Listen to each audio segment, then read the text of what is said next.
Hey, everybody, what's going on? Welcome back to Elden Ring. So, today is going to be the beginning of our first quote unquote series on the channel. Freaking hiccups, man. Gonna have to go get a drink.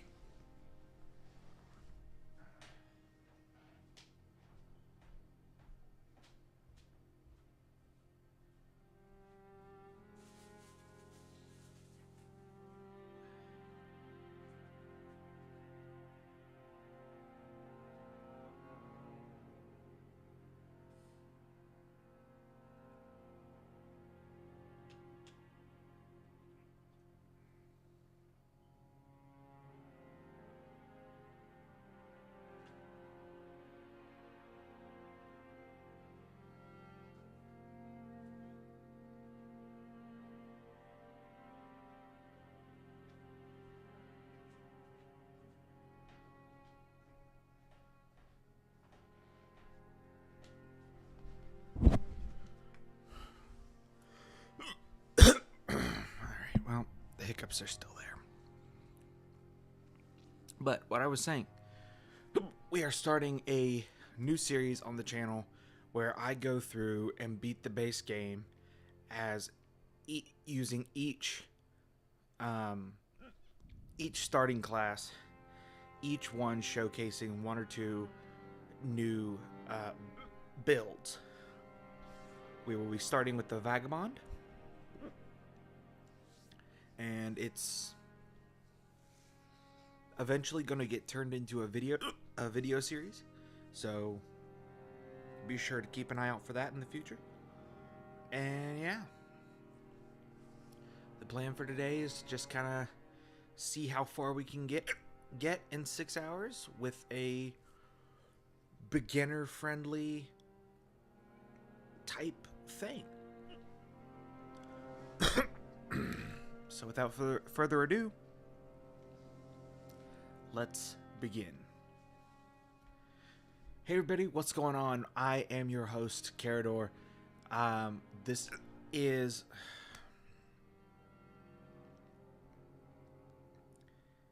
Please, knock it off, hiccups.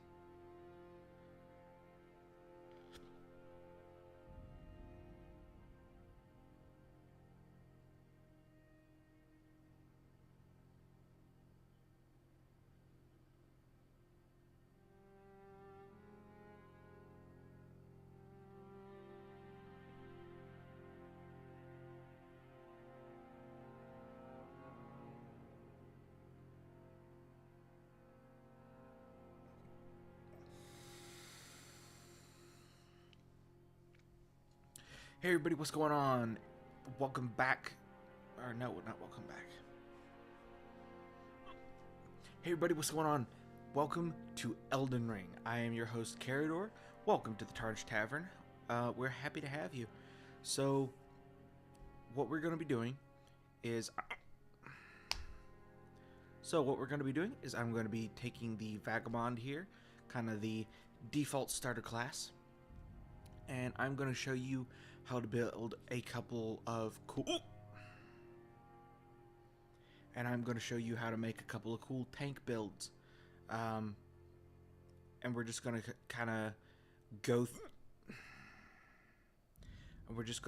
through the game and experience it in a way that will hopefully be and we'll hopefully go through it in a way that will be conducive to new players.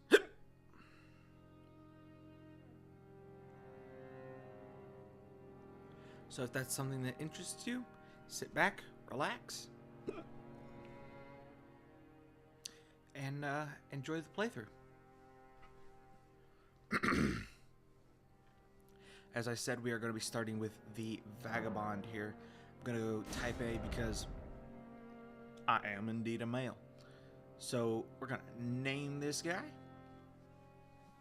What do we name him?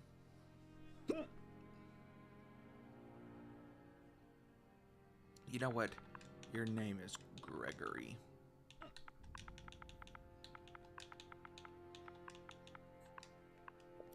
I don't know why, that's just the name that came to him. Or came to me.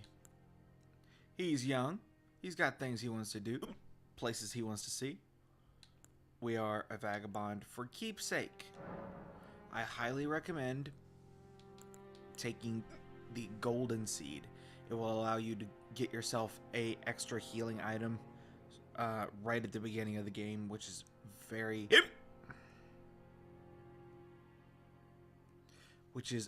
handy. So we're going to be taking the golden seed. I'm not going to be messing around with the appearance, but you can come in here and make him look however you want. We're just going to leave him as is and start the game.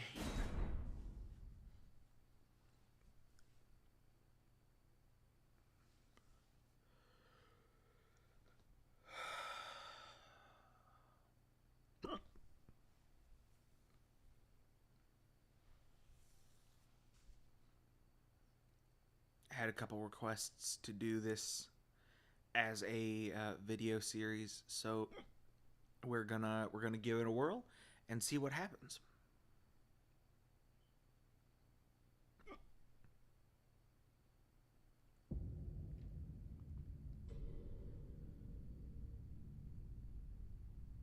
The fallen leaves tell a story.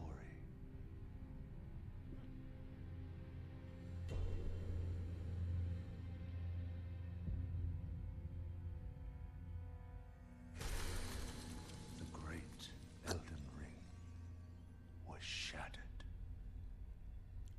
Freaking hiccups, man.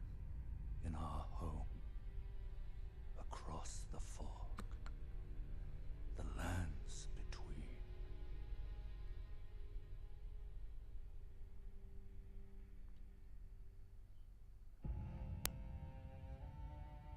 Now, Queen Marika the Eternal is nowhere to be found.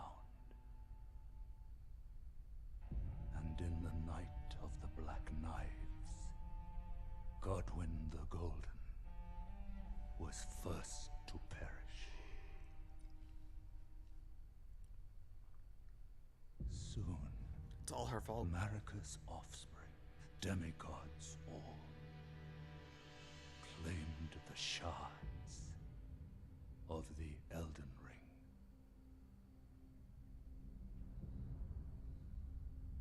The mad taint of their newfound strength triggered the shattering.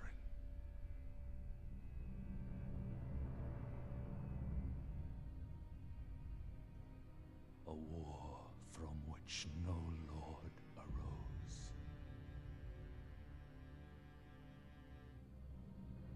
A war leading to abandonment by the greater will.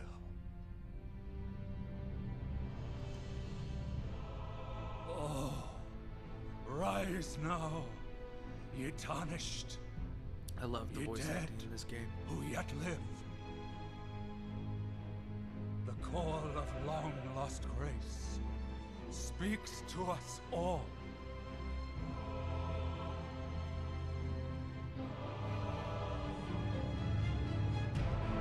Horalu, chieftain of the Badlands, the ever-brilliant Gold Mask.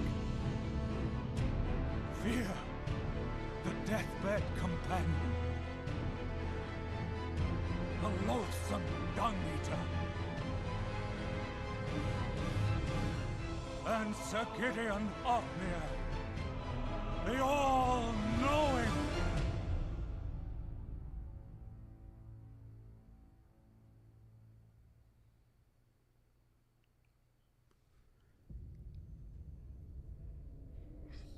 And then us. And one other, whom grace would again bless. A tarnished of no renown.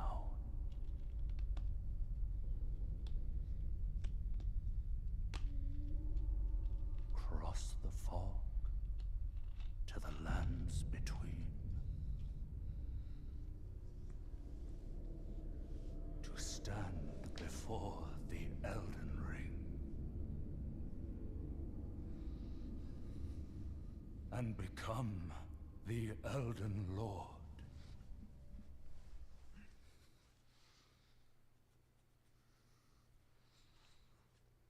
And just like that, our journey begins. So, here we are. We'll grab that there. That allows us to write these messages on the ground, which, oddly enough, if you write a message and then somebody gives it a good rating, which is called an appraisal, you will actually get healed in-game when you get an appraisal.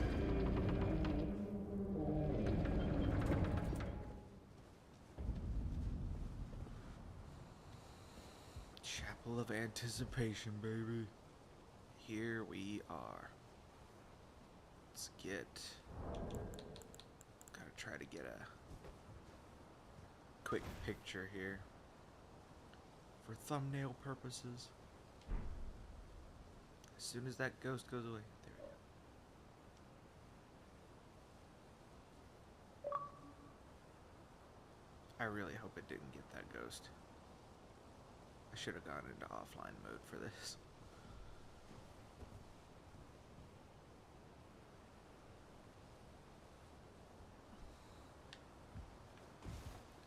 Alright.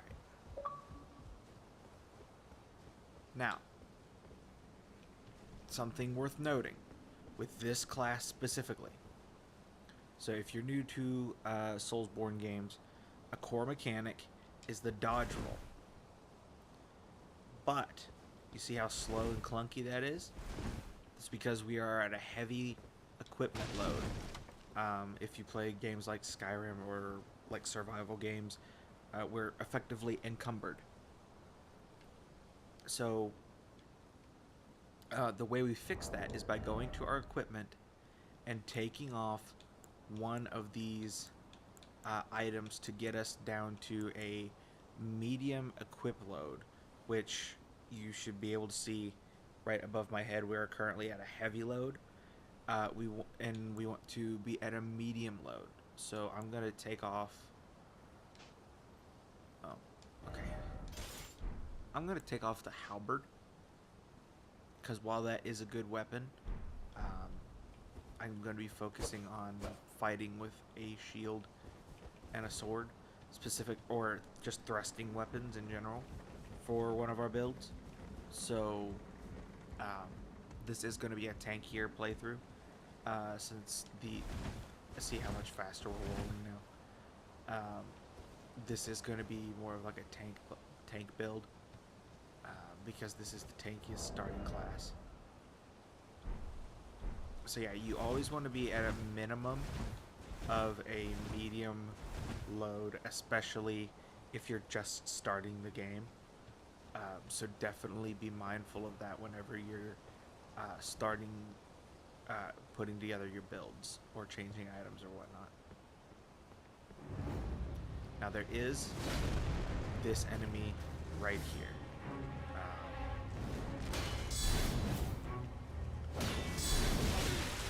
You are supposed to die to him, so do not be worried if you do. Like we just did.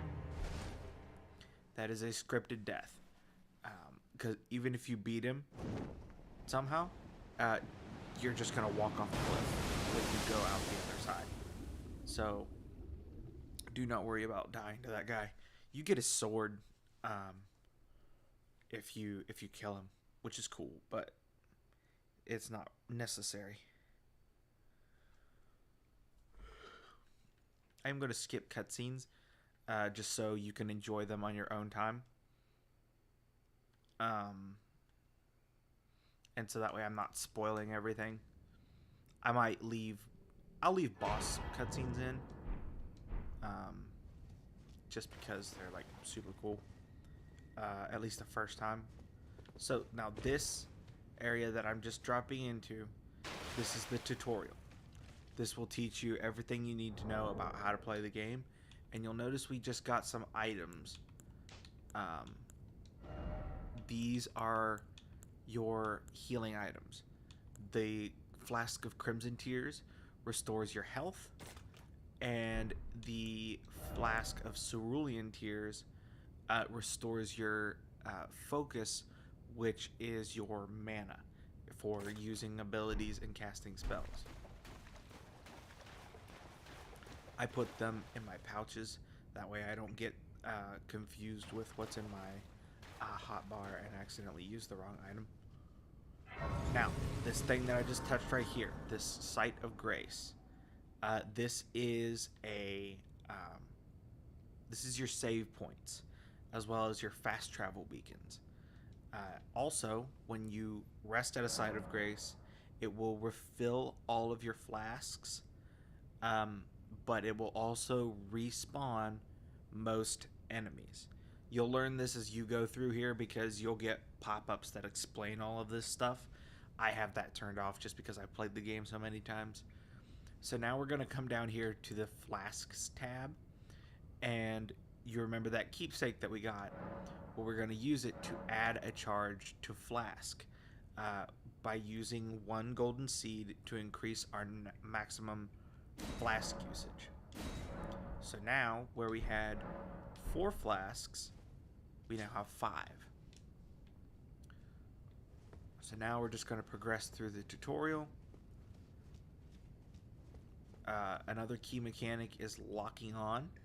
I don't know what the controls are on PC, but on console, it's going to be pressing down on the right stick, and this allows you to be focused on your enemy regardless of which direction you're moving.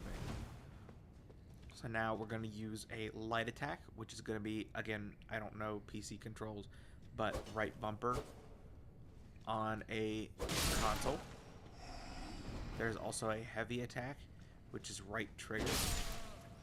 Then holding up your shield is left bumper, and then using abilities is left trigger.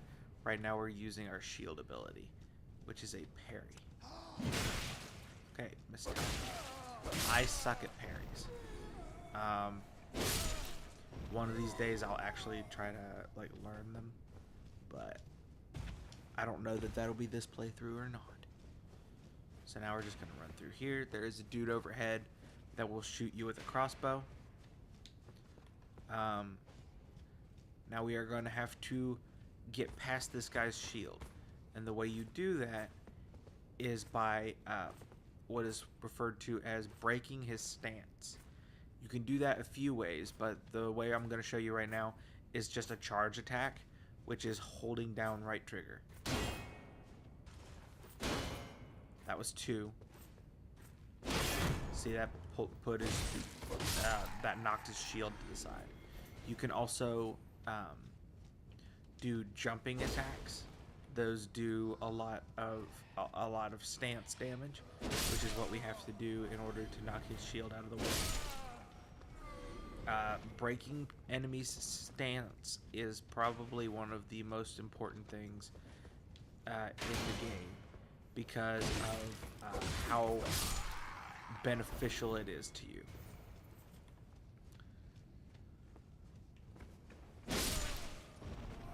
Alright. Now this area is going to teach you how to do stealth kills, which basically means you sneak up behind somebody and hit R1 right behind them. Sneak, sneak, sneak.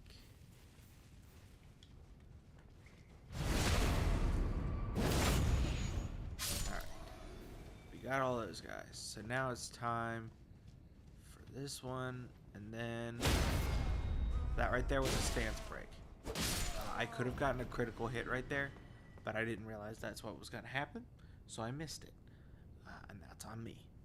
So this right here, well, the fog wall right there is going to be a boss fight. Oftentimes when there is a boss fight, you will see this little thing right here. It is called a Stake of America, and it basically acts as a site of grace for the purpose of respawning You can choose to either respawn here at the Stake of America or at the last site of grace you visited. Oftentimes, the stake will be closer. So if you want to just try it again, instead of like reorganizing your flasks or what have you, changing stuff, um, this will be the better option. So now we're going to come in here and fight the tutorial boss.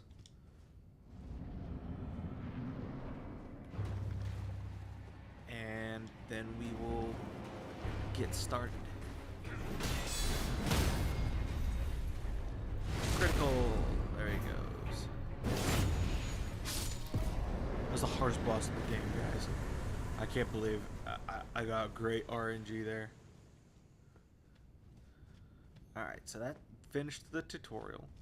And for our efforts, we are rewarded with 600 runes, as well as an emote. Now, we can come over here and open the door. The first of 2 doors.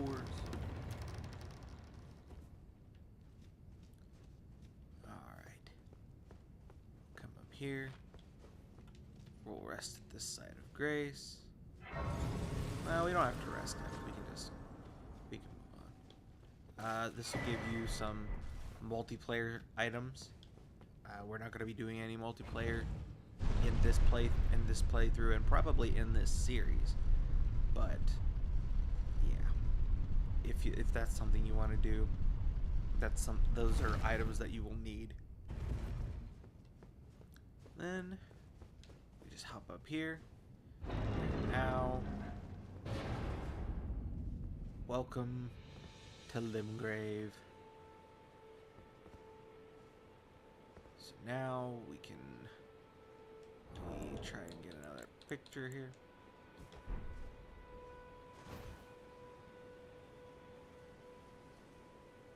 Let's do that angle right about like that.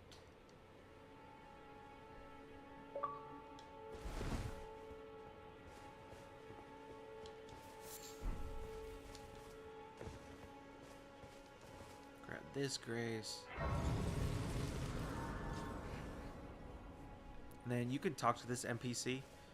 He'll tell you a little bit about like the lore and where you need to go.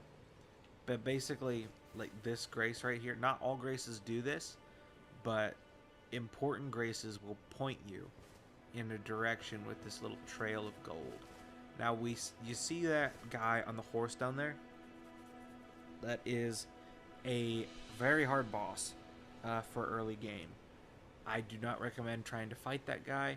You can see all the blood stains on the ground, which what blood stains are where other people online have died. This is a summon pool. This is a very important item for, again, multiplayer stuff, but we're not going to worry about that. So what we're going to do is we're going to come down here. We're going to scoot around that boss.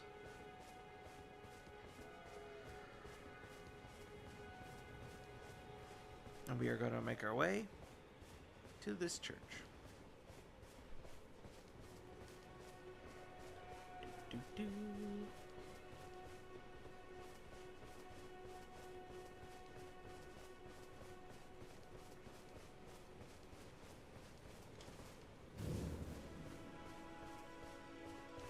Grab the grace. And we can walk over here. This is a merchant. And he sells really good stuff. You'll find people like him scattered all throughout the game. So we're gonna go into his shop. So he sells the crafting kit, which oddly enough allows you to craft items. He sells you some crack pots, which are containers for certain recipes. He sells unlimited arrows and crossbow bolts, which is good. He also sells cookbooks, which oddly enough teach you crafting recipes. Also, if you're playing console and you hit X, or in the case of PlayStation Square, it will tell you what items you can craft by getting that cookbook. So this one teaches you how to make bone arrows and bone darts. This one teaches you glowstone and invigorating cured meat. This one teaches you holy water pots. Very useful, so that way you're not just blowing all your money on stuff that you may not need. You can that way you know what you're buying before you buy it. That was something I didn't learn until several playthroughs in, and it has saved me a massive headache since learning it. There's also these 2 notes. I would encourage buying them. You cannot learn anything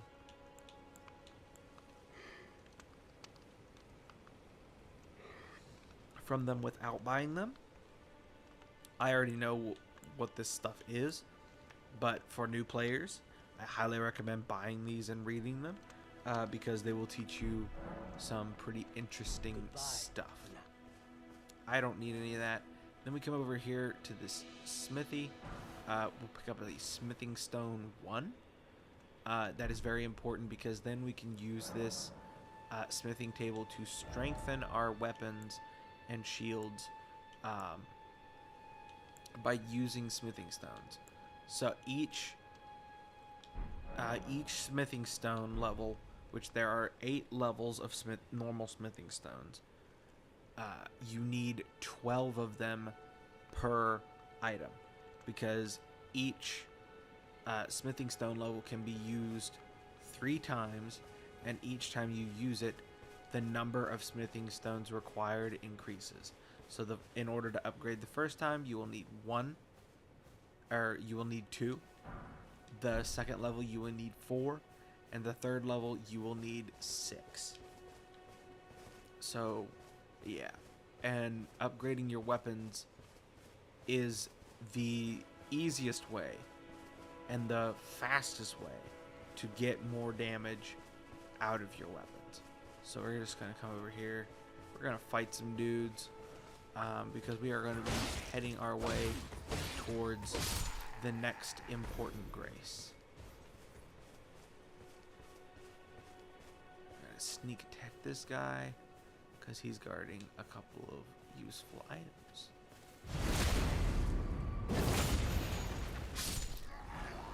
Kukris. They are throwable knives that do blood loss buildup. And what blood loss buildup is you afflict a certain amount of bleed, and when you do enough of it, it does a massive amount of damage that deals. It's equal to a percentage of the enemy's maximum HP. So it is very, very good. One of the best status effects in the game. So we're going to come over here to this grace. There's going to be a cutscene. And then we are going to get one of the coolest items. And one of the best time-saving items in the game. Rest of the grace.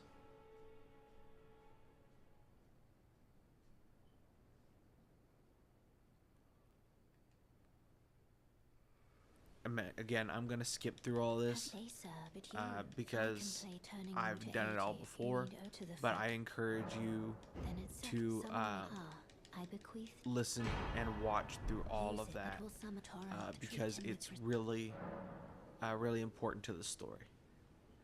Now, getting access to this lady also gives us the ability to level up, which basically lets us use our runes to increase our stats. Shut up, Elena. I'm trying to talk here. Alright, so I'm going to give you a brief rundown on the different stats, so that way you know what you want to level. Vigor is HP. Mind is focus, which is mana. Endurance increases your stamina as well as your maximum equip load. Strength and dexterity are damage stats. Dexterity also increases your casting speed, or decreases your casting speed, letting you cast your spells faster. Intelligence increases your magic damage. Faith increases your incantation damage, and arcane increases your ability to inflict certain status ailments, as well as increasing your the likelihood of enemies dropping items.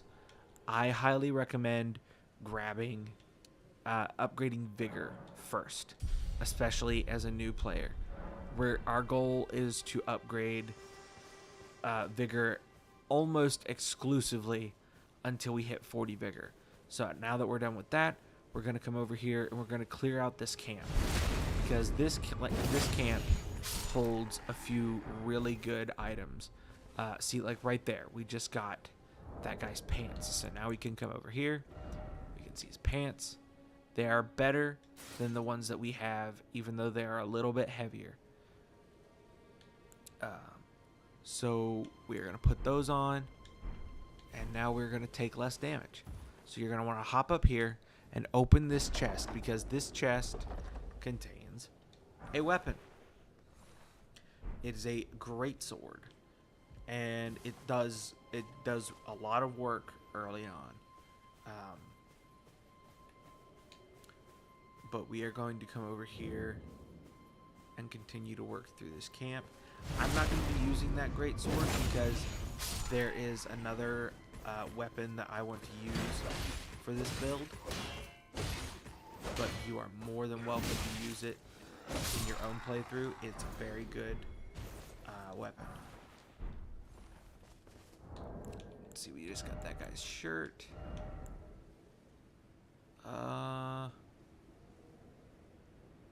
Overall, I'd say what we have is better.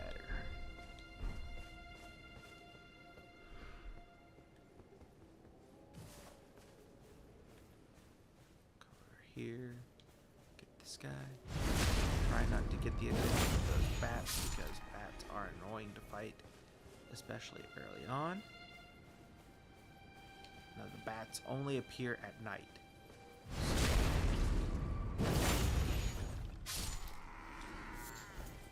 At least those bats. There are some bats that are just out and about, but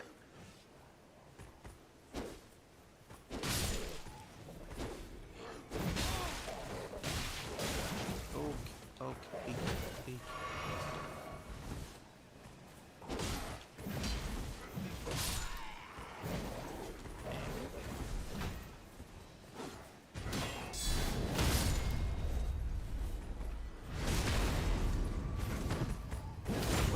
Critical attacks, you do get what are known as iframes or immunity frames. Basically, you can't be damaged while you are doing a critical attack.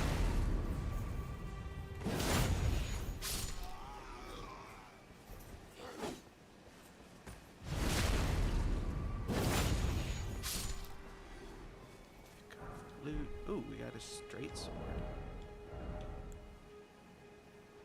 That's actually better than the weapon that we've got, so we'll go ahead and switch over to that one.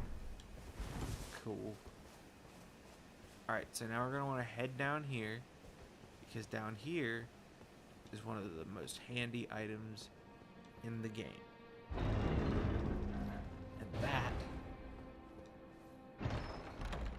is the whetstone knife. The whetstone knife lets us change the abilities on our weapons.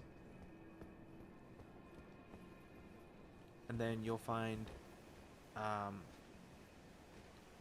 wet blades throughout the game that will let you change certain attributes of your weapons, giving them the ability to do lightning damage or holy damage or cool stuff like that. So we're going to come over here. We're going to stab this guy in the back. This is the leader of the camp. He's going to be a lot tankier and do a lot more damage than the other people that we fight here.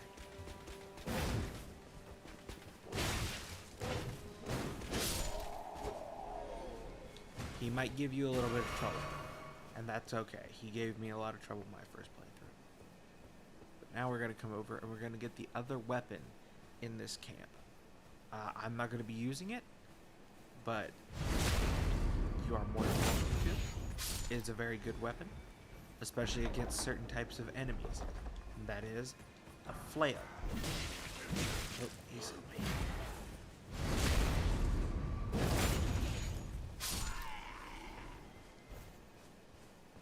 Alright, so now we got all the items out of this camp, except for one.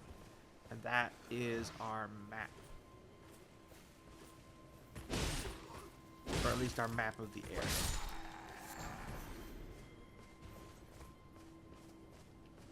So we're going to grab the map. So now we can hit the select button, whatever that is for you PC players. And that lets us see the map now. Now we're just going to get this guy, because he is the last guy in the camp. And when you kill an entire group of enemies, you will get your flasks back. Sometimes you won't get all of them, but most of the time you will. Now, we got that horse ring. So let's go ahead and put that there. And now you can ride on horseback. So now I'm going to take you. It's going to be a bit of a trip, but I'm going to take you to get the weapon that I want to use for a good chunk of this playthrough for one of the builds, which is what is referred to as a shield poking build. Basically, thrusting weapons have the ability to attack while you're holding up a shield. And it is a very effective... I'm going to make it daytime. Make it easier to see. But it's a very effective strategy that keeps you from getting... from taking a lot of damage. Pastime.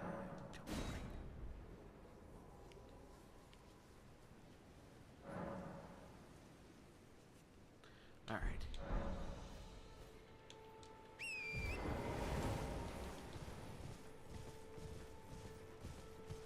Now we're going to ride out. We are going to go get ourselves a weapon.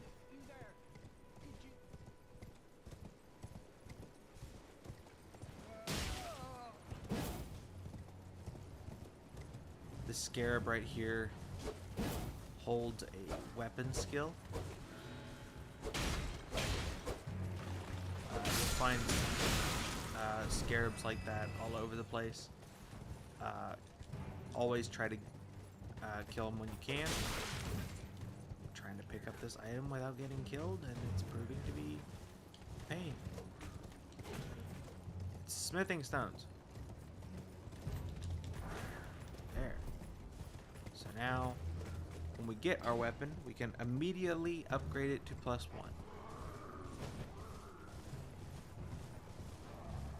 So we're just going to follow the road here for a while.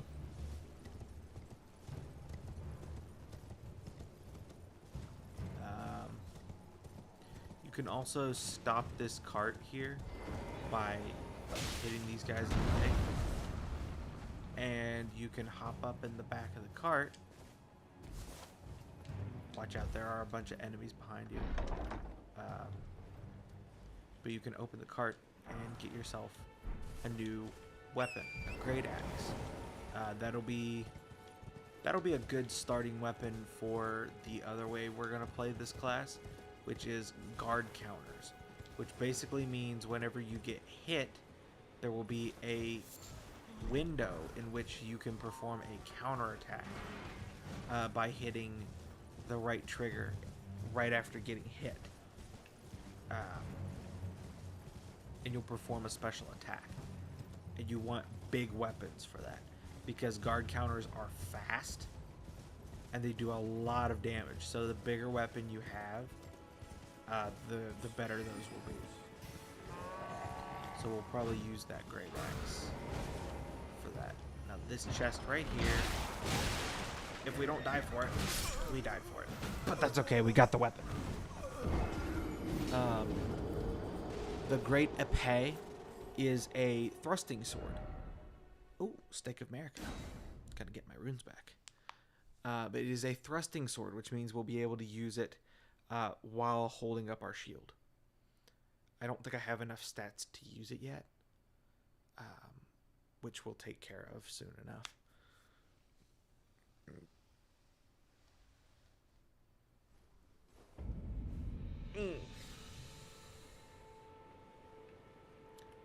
Okay. Let's run up here. Fight this guy. Actually, we don't have to fight this guy. We'll just grab our runes and get out. Alright, there we go. And just like that, we got away.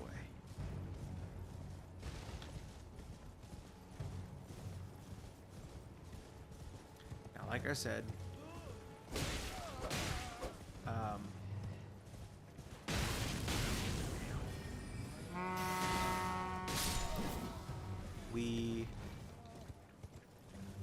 we will not have the stats required to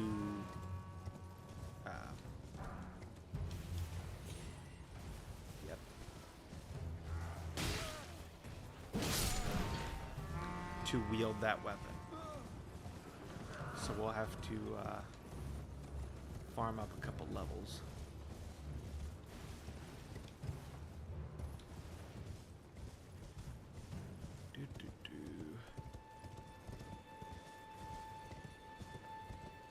Alright. Now that we're out of combat, I'm going to take you somewhere else that's very important. We're going to go down this road. So I'll show you on the map. So right after the bridge, you turn left. We're going to go down this little path here. And we're going to go get a very important item.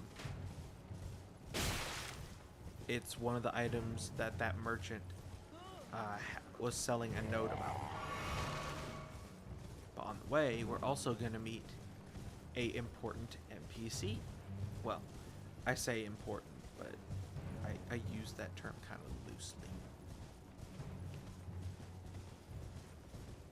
But a handy NPC. There's also a grace right here. Always grab a grace because you never know when you're going to need it. Now, up on this ridge, you see that guy up there? You're not going to be able to see him very well. But you can see he's kind of moving his arms around up on top of that ridge. We're going to go around here. We're going to go talk to him. You'll hear him in a second. Is anybody there? Someone who might be interested in rescuing the great Kenneth Height, servant to the true order and celebrated repudiator of the false. You've come So now we're going to talk to him. Please listen to all of his dialogue. He's quite the character. I'm just going through it real quick to get through it. Basically, there is a fort nearby that he wants us to take back for him. And he promises us a reward if we do so. But now we're going to head back down the road. We're going to keep going down the path. And eventually, there's that troll right there. We're going to kill the troll because he drops like 1,000 runes.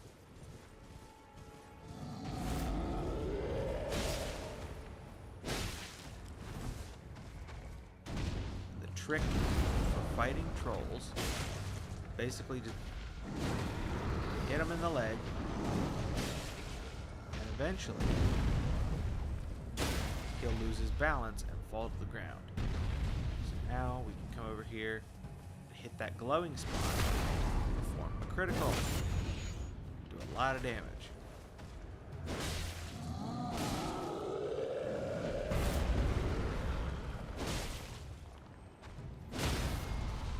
Do it again.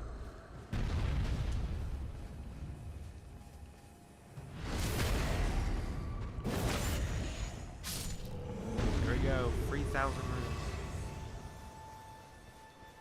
So now we're going to go in this church. And we're going to find a couple of cool items. As well as a grace.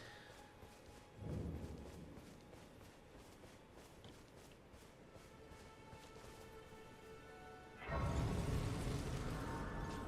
going to touch the grace. We're going to walk over here to the Statue of America. And we're going to pick up a sacred tier. A sacred tier in the way, much in the way that golden seeds improve your flasks by giving you more charges. Sacred tears improve your flasks by making each flask do more. So the red flasks will heal more, and the blue flasks will give more mana. But what we really care about is this right here. The Flask of Wondrous Physic. So it's a flask that you can actually mix the way you want it and give it certain abilities. So I'll show you. We rested the grace, and now we have a Mix Wondrous Physic tab. We go here, and now we can use these crystal tiers to give this flask certain attributes.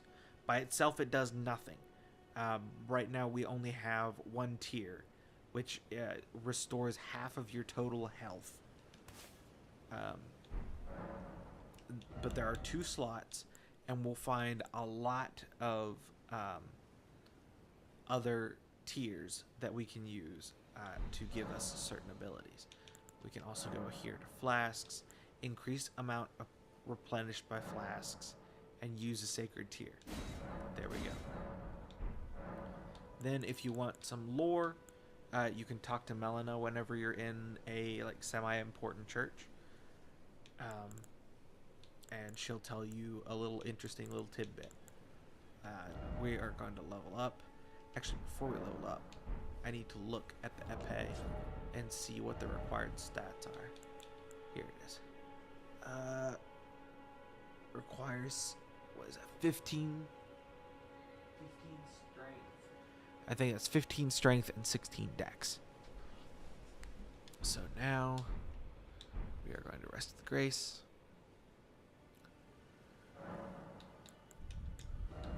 And we are going to focus on... Actually, we might be able to get... we're 2 levels short. 2 levels short. Alright. So now we're going to go off in the direction that Kenneth told us about, towards that fort.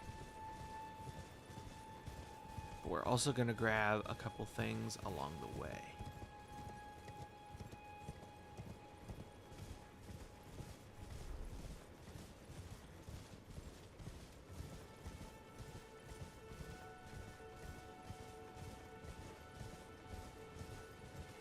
Okay. Don't mind the bear. Now, up here is an elevator to a special area. That is pretty cool. But if you keep going, you'll see this tree. And around the side here, you'll see this bowl. This bowl has tiers in it for your physic, which gives it different abilities, as we discussed. So now we are going to come right here, kill this scarab because I don't remember what's in it.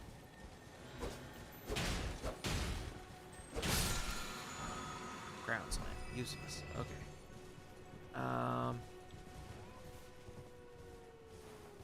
Then you're going to keep heading this way. And you're going to hear that howling. You can see there's somebody perched up on those ruins. in future builds, that guy will be very important. But not so much for this run. So we're just gonna keep making our way in this direction.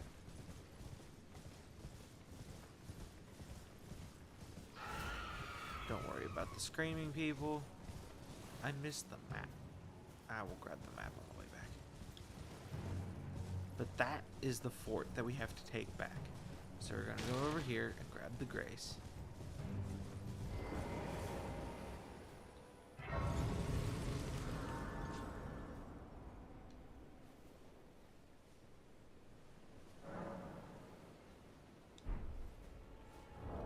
Did I grab any golden runes? I did.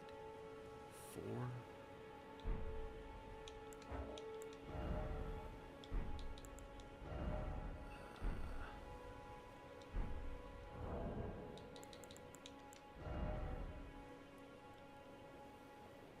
I can get another level.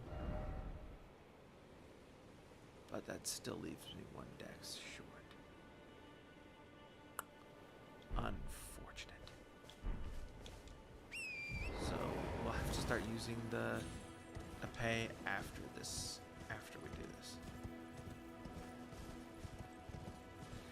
Although if you want to just kill some stuff for some quick runes and level up another time, that's absolutely okay. So we're gonna ride up through here. Over here, golden seed. If you see a yellow tree like that, that means there's going to be a golden seed underneath it. We're going to ride up past through here, jump in here, and we are going. There's only one enemy we actually care about in this place. Don't get murdered. Gonna run up these stairs, kill the guys that are throwing the firebombs. There's going to be a knight right up here. Right there. Don't get killed by rats.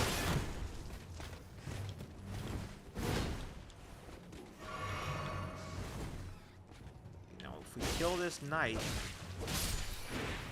we'll get a cool weapon skill, as well as finish this area. Don't be surprised if you die a couple times. Oh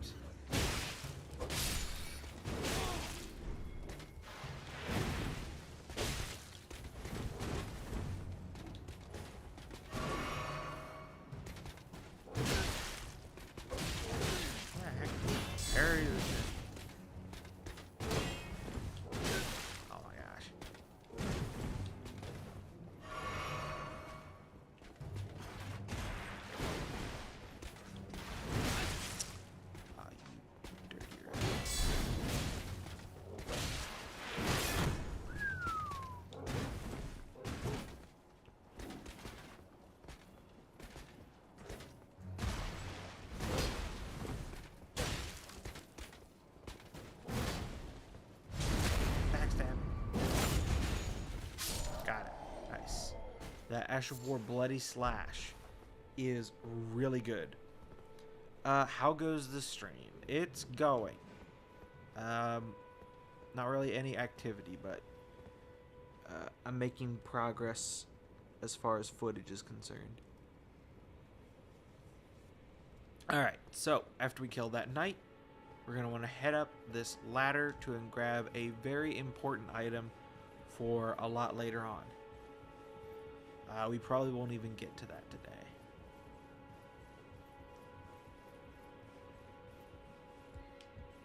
But in this chest, we have a half of the Dectus medallion. That medallion allows us access to one of the most important areas of the game later on. So now we've done everything we have to do here. I might get this guy and a couple free runes. So now we're gonna head our way out of here. There's a cookbook in that little side room. I'll grab that. There are rats in here as well as another couple dudes. I forgot that about that. Where the heck am I getting stuff thrown at me? Oh my gosh. Cool. Cool.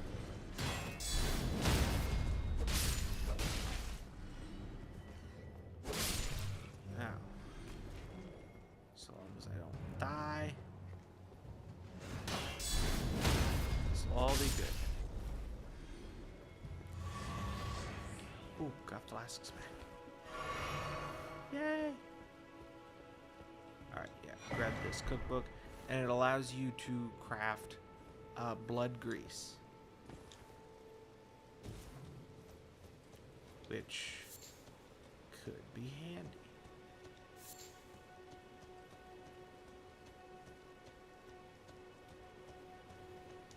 Which blood grease requires blood roses, which is why I'm grabbing these. Alright. So now we can head down here, stab these guys on our way out.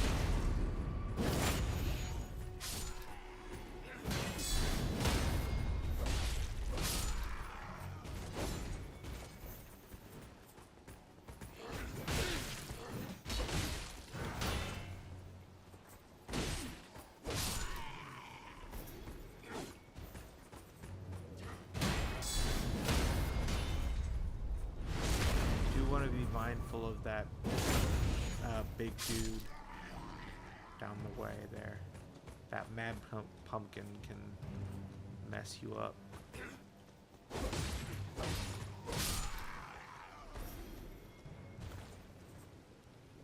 I'm not going to worry about him. So instead we are going to duck down here and rest at the grace.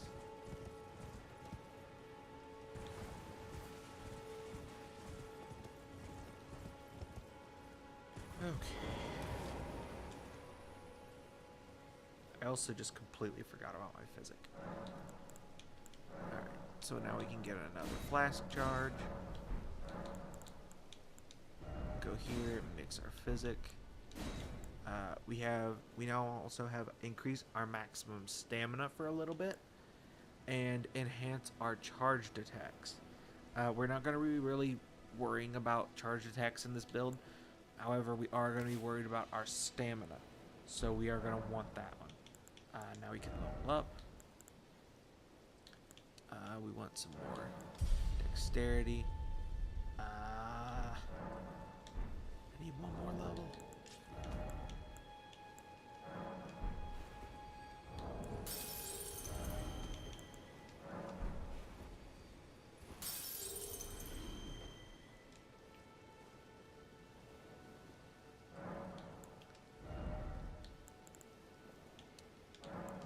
There we go. Now, we can use the Great Epee. It's a big old thrusting sword. So now, we can attack with our shield up. Before we do anything else, I'm going to go run to the restroom. I'll be right back.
get back to it.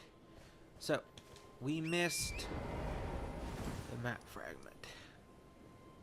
Somehow. So we're gonna go grab that real quick.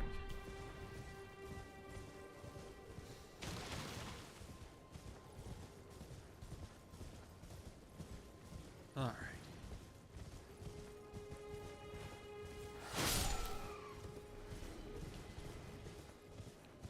Then, after we've grabbed that, we'll go talk to Kenneth again.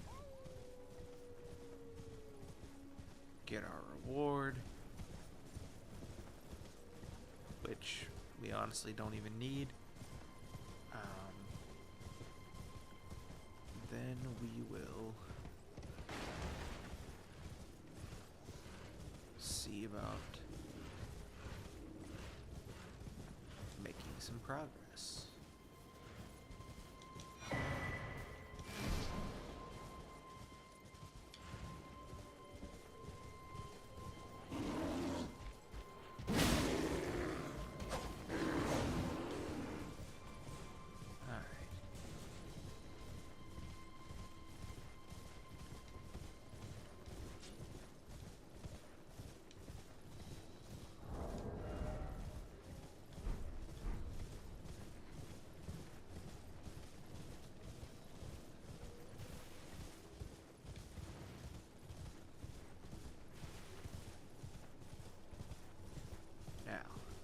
This shield has a really good skill on it. Or this sword, excuse me. I'm going to show it to you. It's called Impaling Thrust.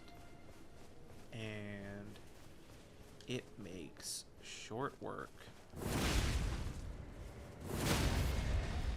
out of enemies like this because it does a lot of stance damage.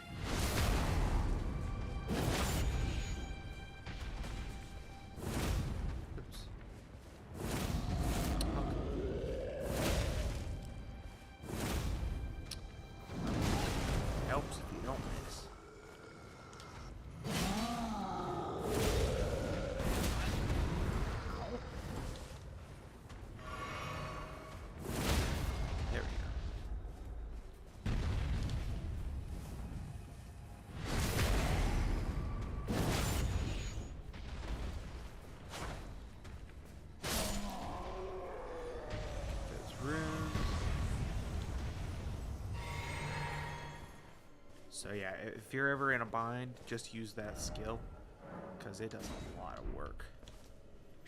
Alright, so now we're going to go talk to Kenneth.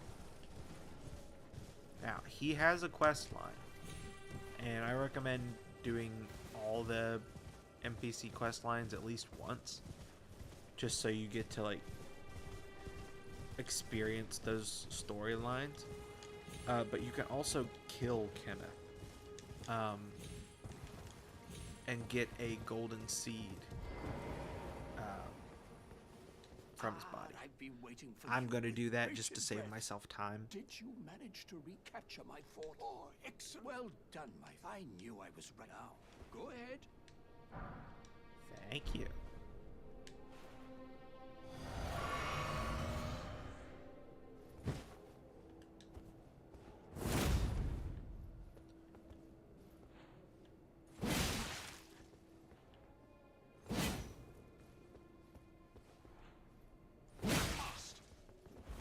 Tarnished. I am Kenneth Hyde. I have seen quite enough. Where are my men?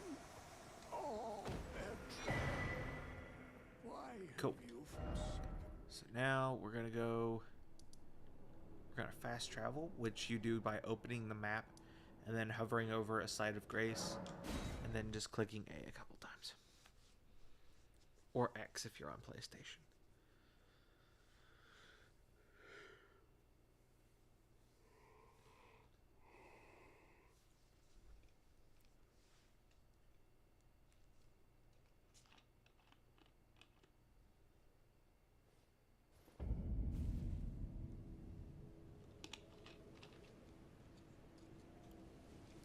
Now,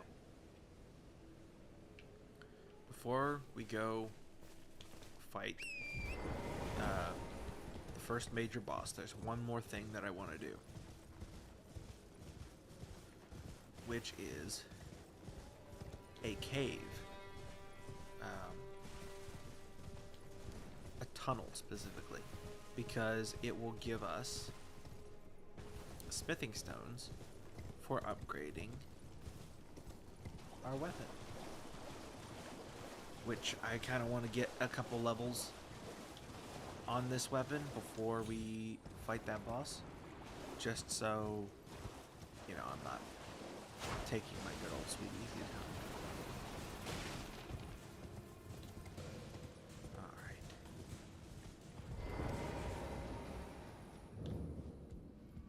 Engraved tunnels. Now I'll start showing the shield poking that I was talking about.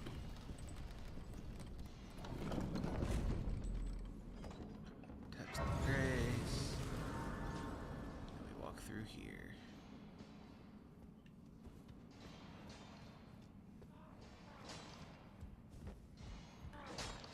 There's gonna be these miners. They're gonna be hard at work.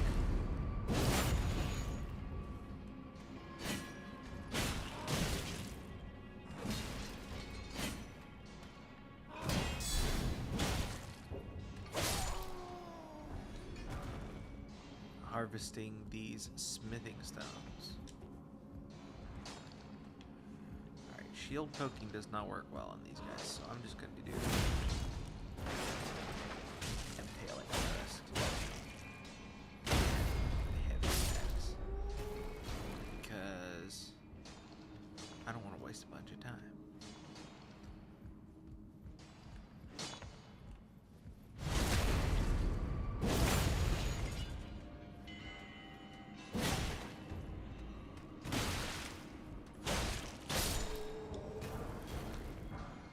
Cool.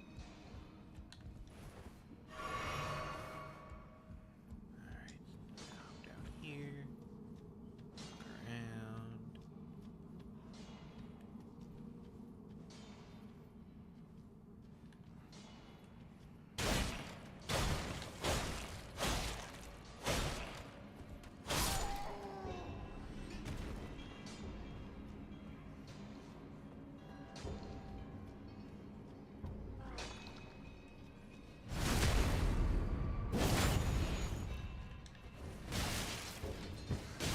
Look around.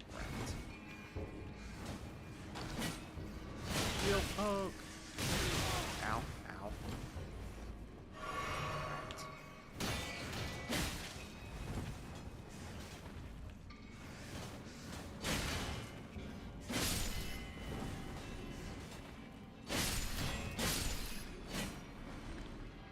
There we go.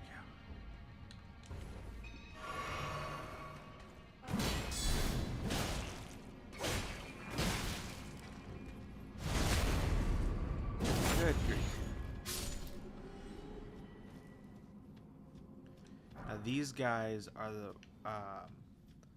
these rock dudes down here in the tunnels are the guys that the flail is really good against, because being a blunt weapon, it does a lot better at dealing with the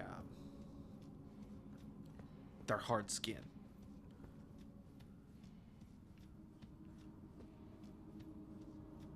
So if you want to have an easier time with these guys, put a couple points in your dexterity and use the flail. Okay.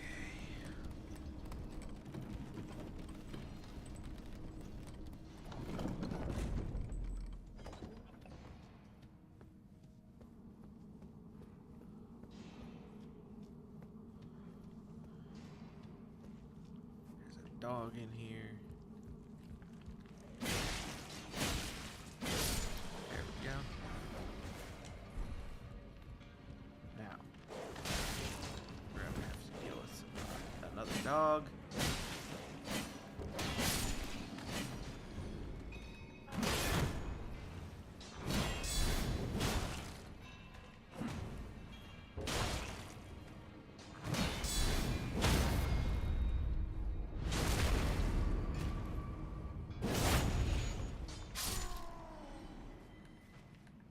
Get that guy in a second. First, we want to come back here because there's a smithing stone hidden back behind. Cool. Now we're gonna get this dude.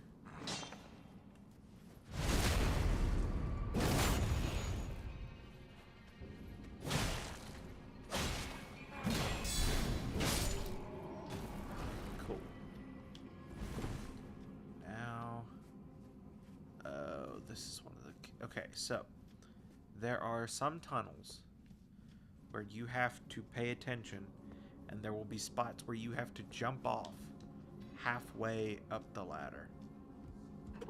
Or halfway up the lift, excuse me. And this is one of those caves.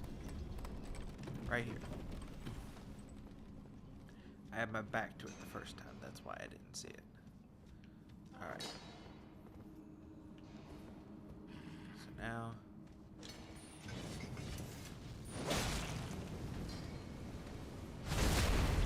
this guy.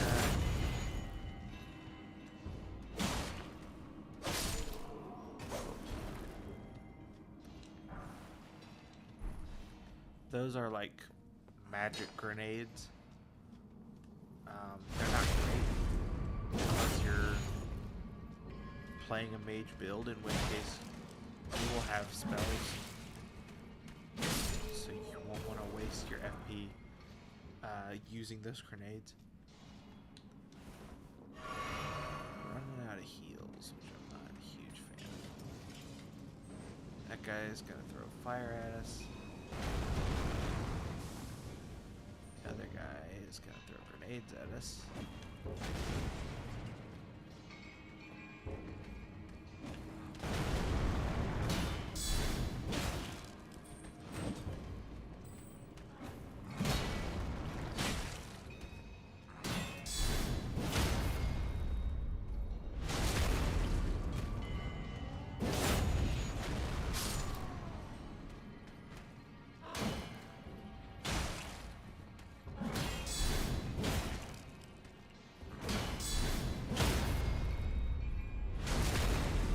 Ooh, he dropped something.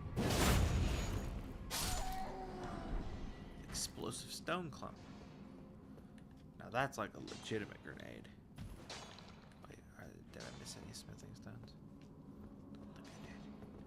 No.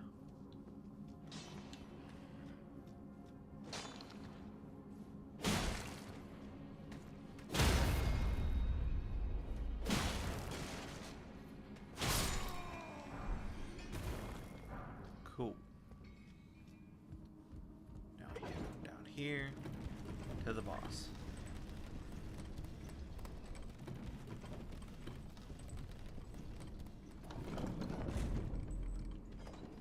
Keep an eye out for more smithing stones.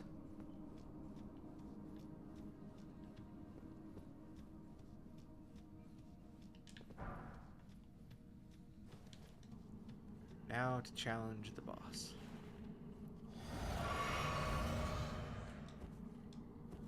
Which we're going to be using the Ash of War for.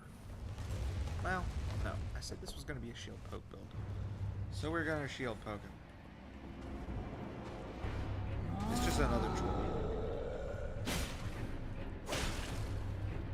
He just got a big old hammer.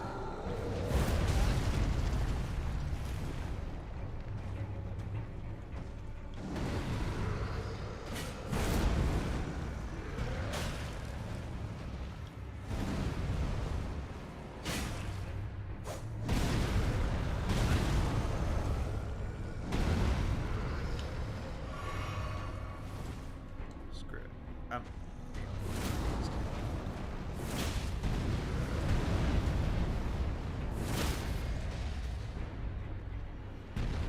It's just easier.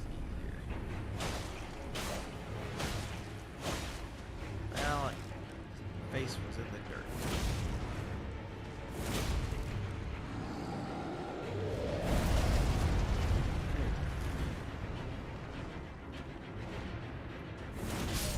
There. Now we got some runes and a talisman that we'll never need to use. But we did this for the stones and the runes. So now should be able to go back to the church with the merchant in it and get our weapon upgraded.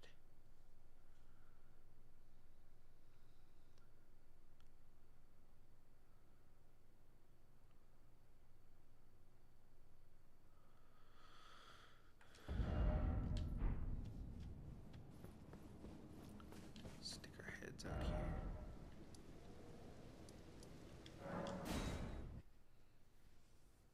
And then any leftover runes will go into leveling up our vigor.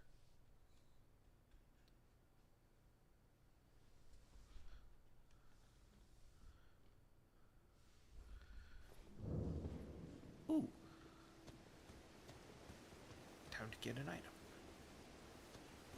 A pleasure to meet. I am the witch. I'd heard and upon This is a looking very at the fun talk, item. I surmise thou art possessed to call forth A lot of I was people entrusted by will torrents for complain about the use of this item, which is basically the ability to summon companions in boss fights.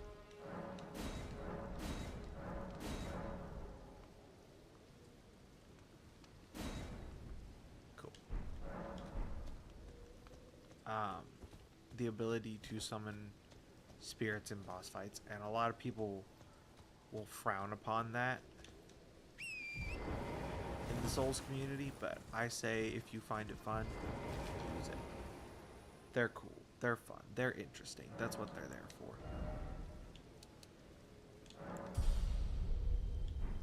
Alright. So now we have a +3 weapon. And we're gonna go work our way up towards our first major boss.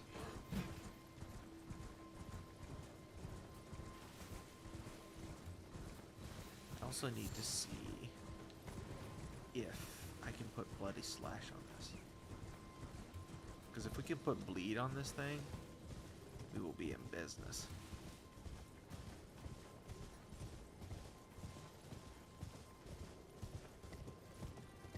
So we're going to head up through here. We're not going to fight anything.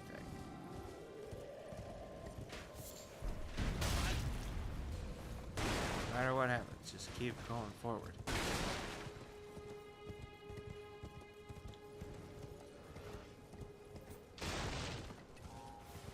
Alright, so we're going to keep going up here. There's going to be a gold seed. Grab that.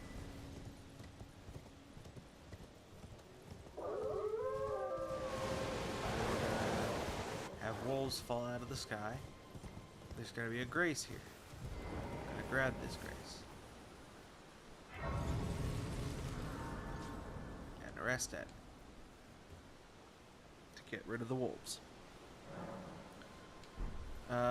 We have another flask charge, but we can do that before the next boss. Hop up here. Stone sword key. Those are used to get into certain areas later on. Now there's this NPC here. We're going to want to talk to her because she's going to give us another, well, she's going to give us an emote as well as another spirit summon. So that's going to be cool. I'm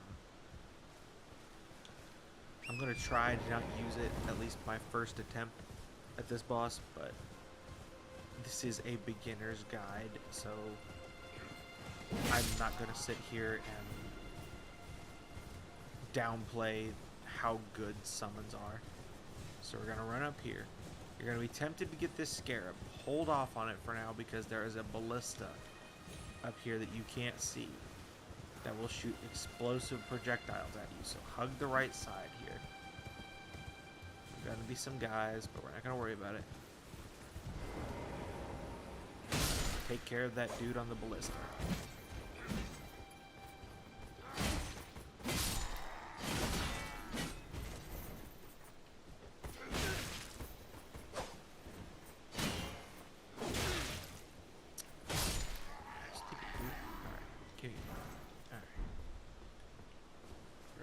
back down. Let's see if that scarab is still there. If not, oh well. It is. Sweet.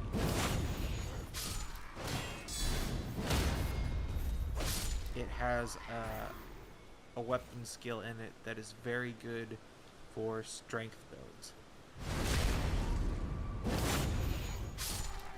So we're gonna run down here, see if it's still there. It is not. It's gone.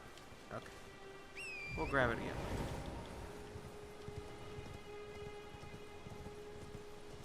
Maybe. Might not actually, because it's not super important to what we're doing. Alright, so we're gonna run in here. We're gonna grab a grace and rest. Get our flask charge. We're gonna see if we can put Bloody Slash on this thing.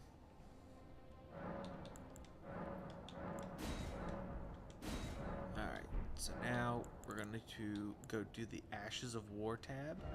We're going to select our weapon, and we can use Bloody Slash.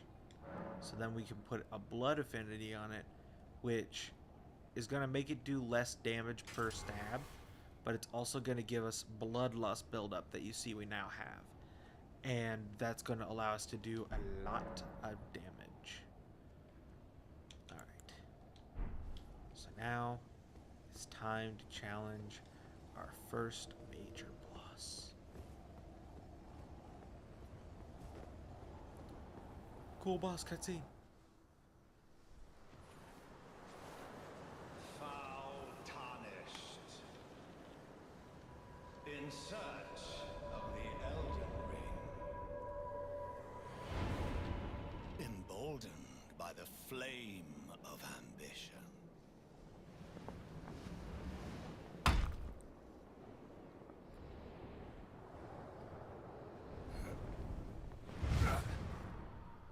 Man, I love music.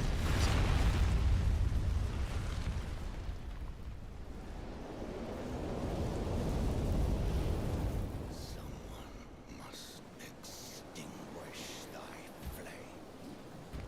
Let it be Margit the Fell. Here we go. So, when fighting this guy, he's got a lot of moves.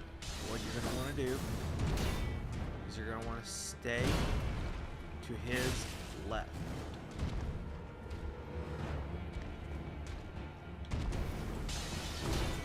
You want to roll through his attacks.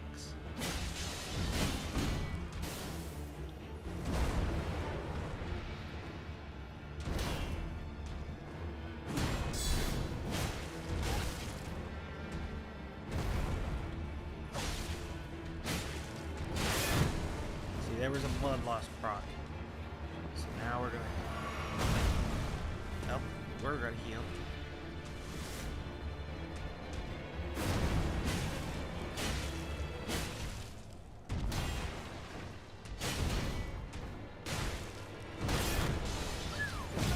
Oh Lord.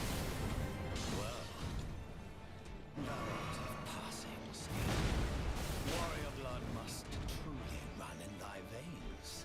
Now, it is worth noting that with your shield, you block all physical damage, but those golden weapons that he's making do holy damage. So you will not block all of that damage.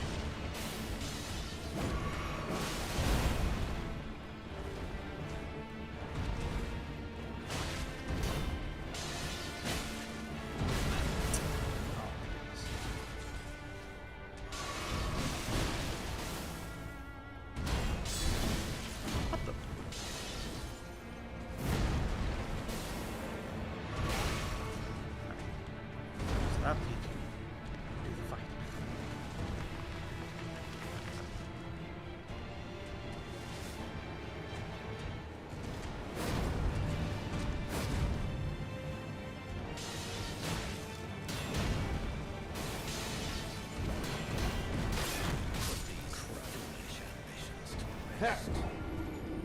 I got him to half health first try, trying a completely new strategy. I'll take it.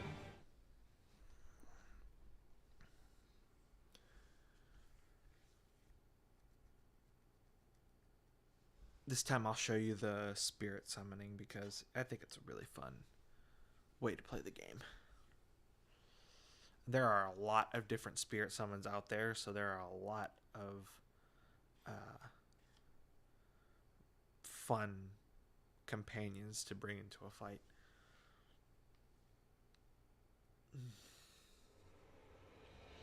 Okay.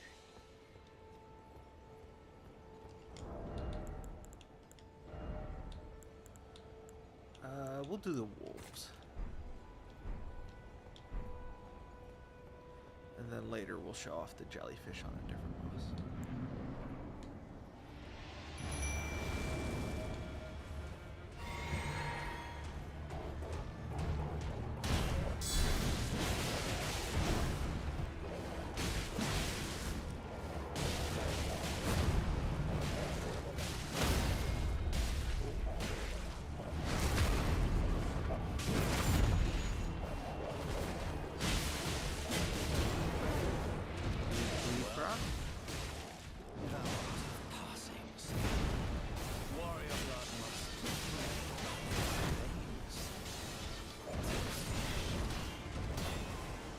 Now the wolves are not upgraded, so they're not going to do a whole lot. But later on, as you upgrade your summons, they'll be a lot more effective.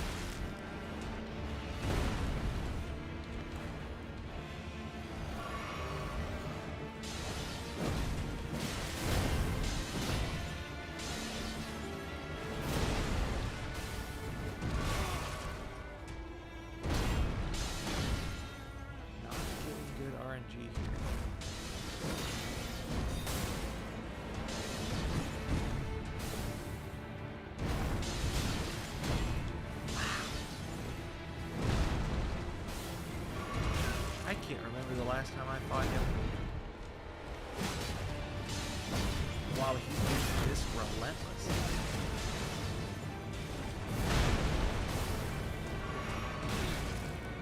Oh my gosh.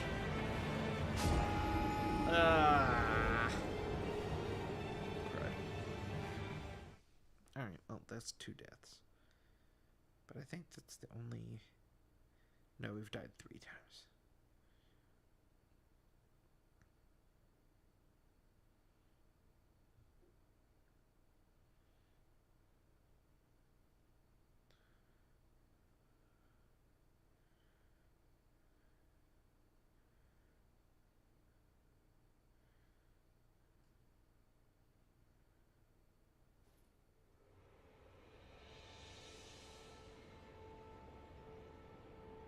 Alright, this time I'm going to try foregoing the shield and just using my weapon. Yeah.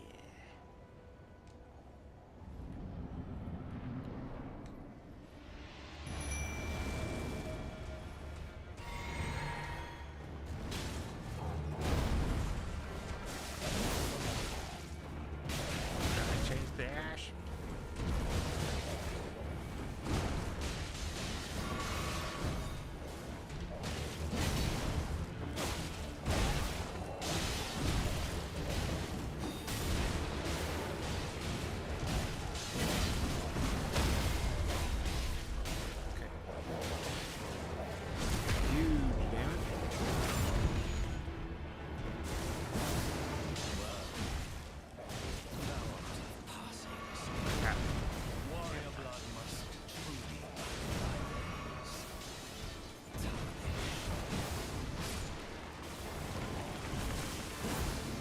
Now, with Bloody Slash, you gotta be careful because it damages you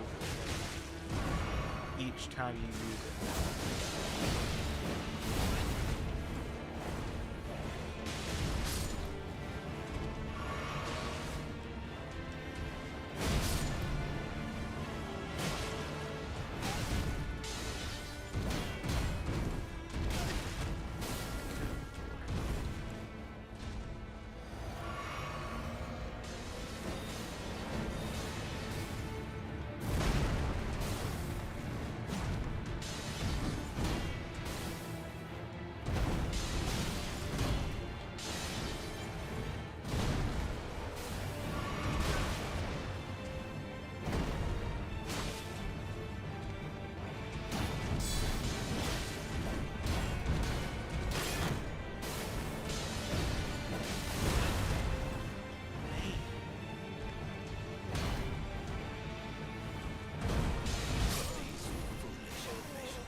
never seen him do this death before.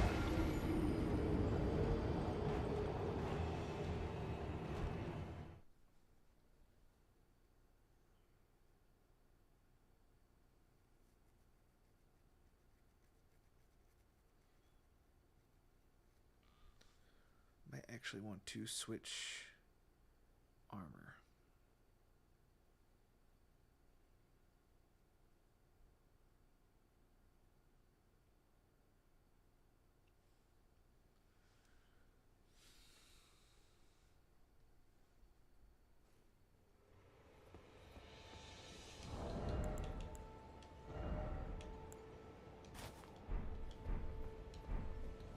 Alright, let's try that again. You can also summon this guy, Sorcerer Rogier.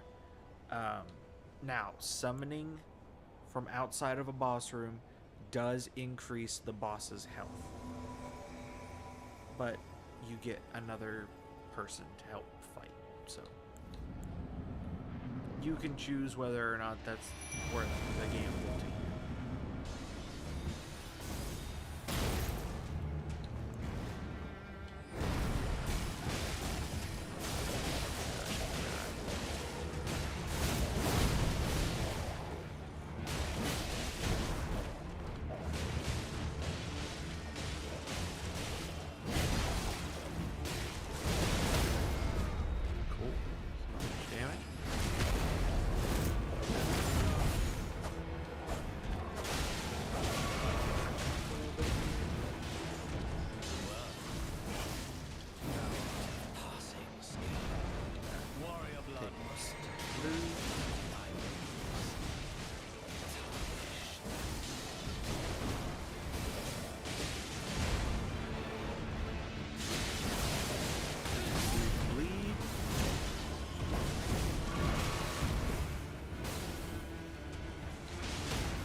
Stagger.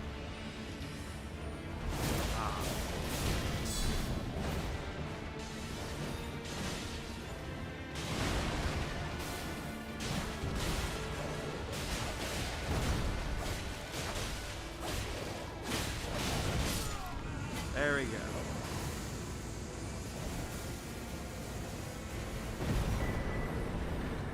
Talisman pouch and a bunch of runes.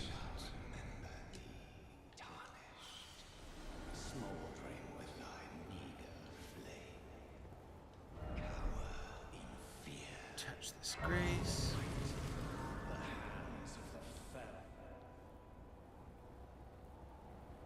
And now we get access to one of the best places in the game. Forgive me. I've The been Round to Table see where Hold. the- It seems It's gonna be where we can go to like buy a bunch of stuff, and like be Very our well. like headquarters in this game.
Okay, so now we're here. There's this old guy. He's gonna kind of just give you the ropes or show you the ropes. This guy sells incantations. This guy has his own quest line. And then we can come back here. The guy just standing here being cool. Give you an emote if you try to talk to him. Back here, there's this creepy thing. And it sells you stuff. All kinds of cool little weapons and stuff. Some gear. some stone sword keys, a memory slot, which gives you allows you to hold more spells that you can cast, rune arcs, which we'll get to later. But then you can also offer her what are called bell bearings, and that will allow you to buy more stuff depending on what bell bearing you give her. We'll find some of those later on. Then you can come over here to the blacksmith, where you can upgrade your weapons past +3. He can upgrade your weapons all the way to max. The smithing table back at the church can only take stuff up to +3. Then there's a mirror here to change how you look if you want to. Then there's this lady. Do not hug this lady, because it will reduce your maximum health by 10%. It's a trap. So now we're going to rest here and we're going to level up. We're going to work on vigor. Again. Especially given how much we're getting knocked around. Alright, we have 22 vigor now. Now you can jump down here. You see all them blood stains? It's because there's an NPC that will try to fight you when you drop down there. But yeah, this is kind of your headquarters, if you will, for the game. Once we beat our first demigod, there is important stuff back here that will open up, and I will show that to you if we manage to get to that today. But for now, we're going to go back to that grace, and we're going to start working our way through the next dungeon.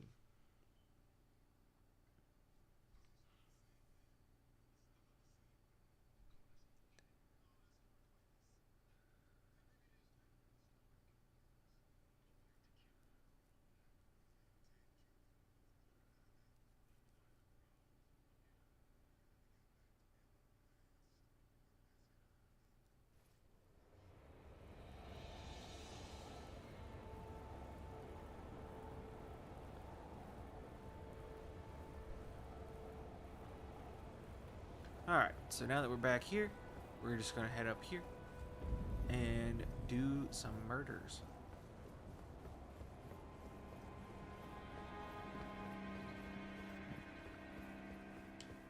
Gonna grab this grace. Gonna come in here and meet an NPC that is less than desirable. There. Come over here, would you? Now this guy's gonna tell you that the gate, the front gate, is tightly guarded, and that you should take this hole in the wall to skirt around.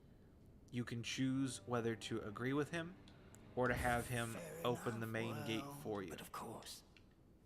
So we'll just walk. I chose the main gate just because it's nice to have options.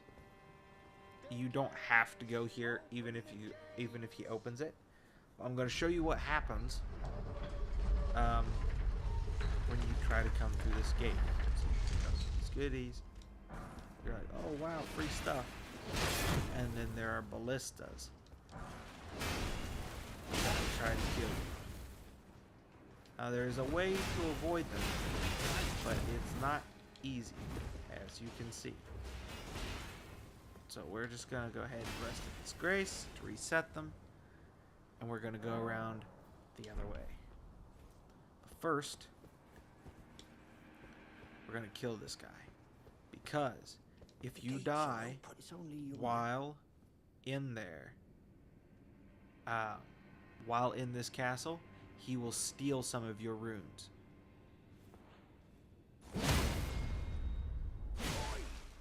What are you doing? Stop that! What's it? Step back. Tarnished. So we're just going to go ahead and put this guy out of his misery. There we go. And see, we got a bell bearing. He'll sell you stuff. So since we killed him, that bell bearing gives us access to the items that he sells. If we give that bell bearing to the Twin Maiden husk back in the round table. So now we're going to come down here. There's going to be a bird that drops down on us. We got chainsaws for feet, so watch out. Now there's a grace over here. Gonna grab it. Rest of the grace. Get our health back. And now we're gonna start making our way through Stormvale Castle.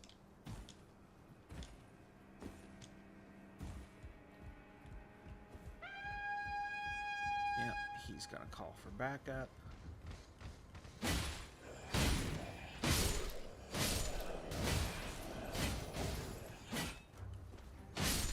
There we go. Easy as nothing. Now there's an item right here. A little bit of money.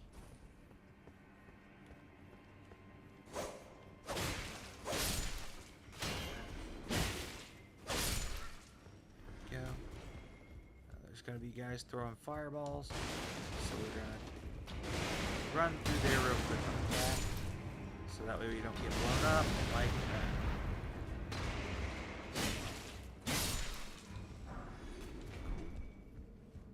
Same thing again.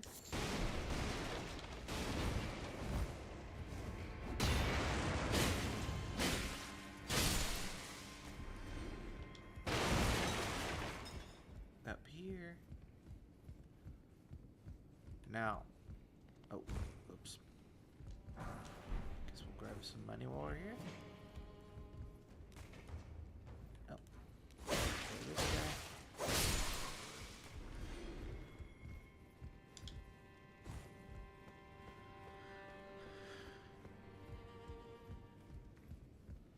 Now the other reason to kill that guy back at the gate is because if you open this door and you walk in,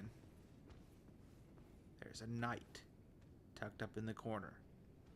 If you do not kill that other guy, he will lock you in here, alert that knight, and you will not be able to leave until that knight dies, or you do. So it's a trap. But because we killed that guy, we can actually sneak up behind this knight and stab him in the back.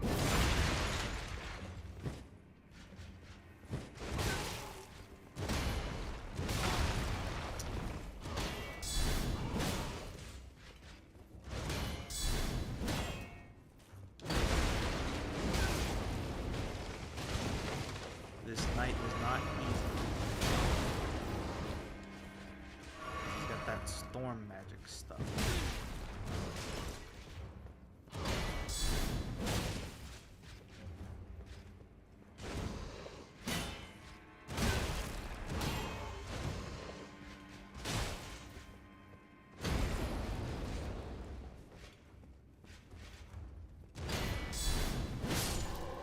There we go.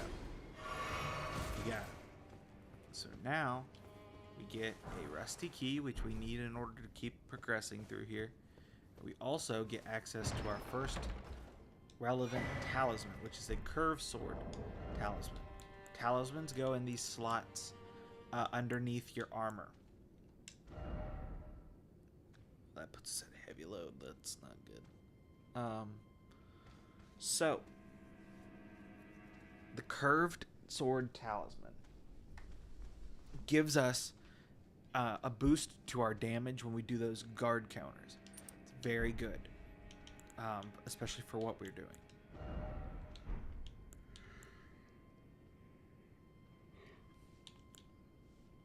So I'm going to take off my helmet so that way I'm still at a medium load. And we are now going to use our rusty key to, well, actually, do I want to get the brick hammer behind me? Sure. Let's also grab the hammer. There's a hammer in this place that's that would be kind of nice to have for the guard counter type playstyle. So we're gonna deal with these guys.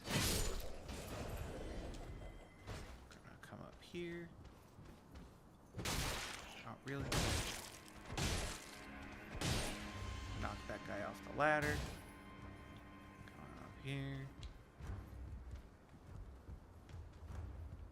If he comes back after us, more power to him.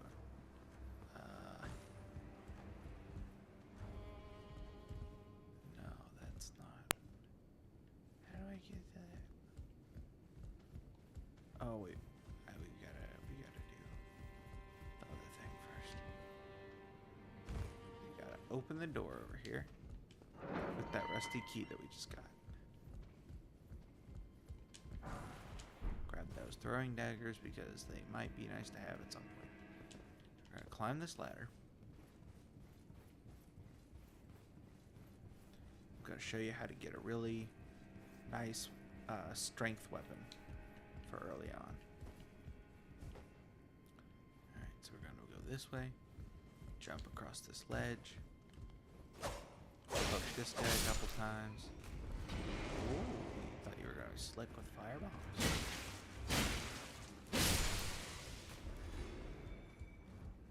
Grab this item, some fire grease.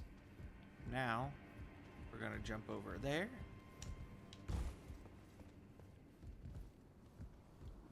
Gonna take out this guy.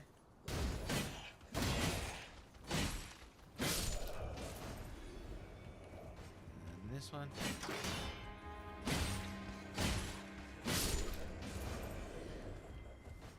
And now, we have a brick hammer that we can't use because we don't have enough strength. But we'll get there when we get there. So, here we go. Was it 31 strength? Hey, alright. So we're gonna drop down here. And we're gonna go back up that ladder. And now we're gonna actually start progressing the dungeon again. So, climb up here.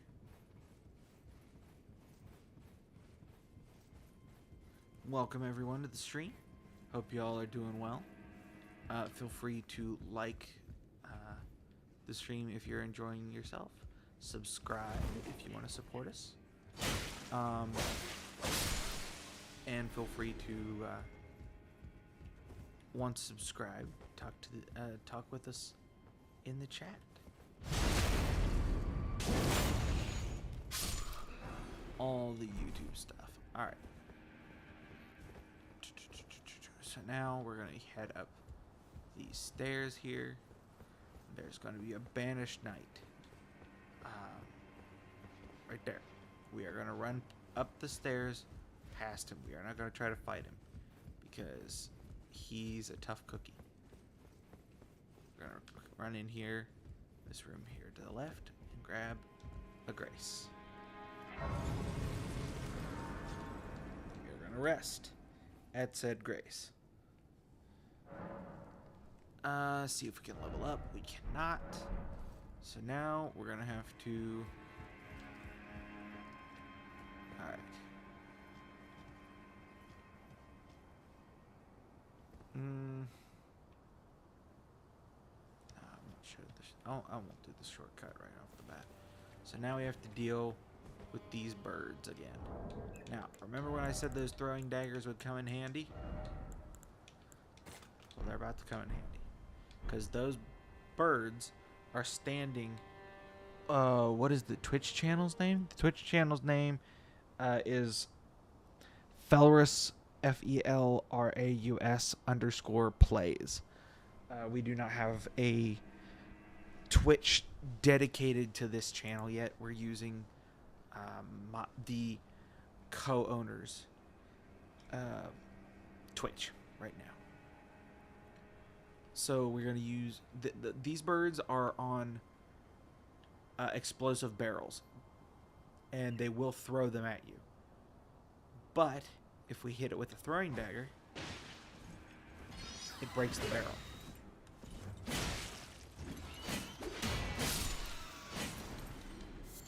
So we're going to do that a couple more times.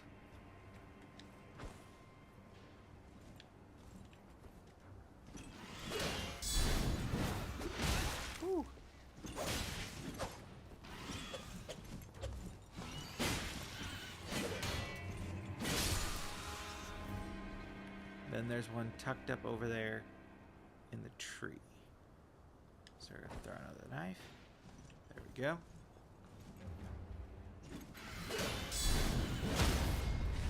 Get the bird. Boom. Now, there is another bird. If we avoid those stairs for a second, there's another bird tucked up back here. See all these barrels? Yeah.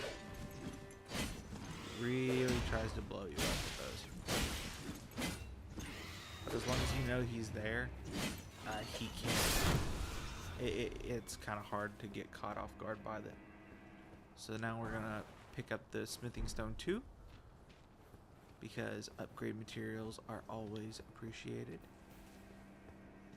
Now we'll head down the stairs. Get on this roof. Well, grab this item, because money. And then we can, you can do this one of two ways. You can either drop down here, or you can jump over here and grab these kukris, which are basically throwing knives with blood loss. Drop in this window, and looky here, it's our buddy Rogier. He can sell you some magic stuff as well as some weapon skills. We are gonna come over here and stack these guys because money.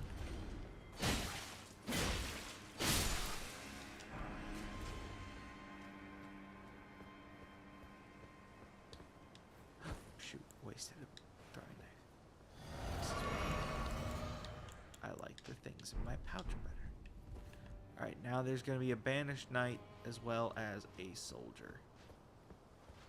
So we're just gonna have to deal with that real quick.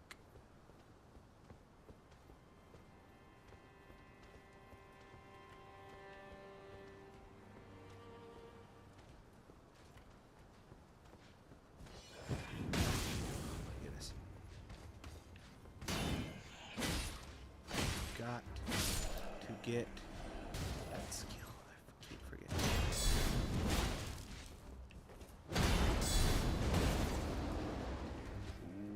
Trick.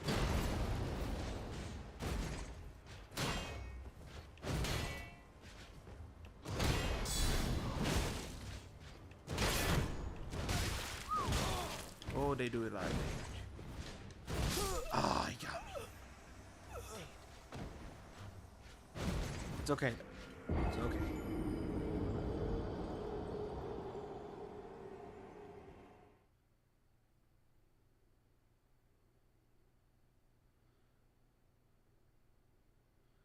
Now I can show you the other way. Although I'm not really too happy about losing those runes. But that's okay.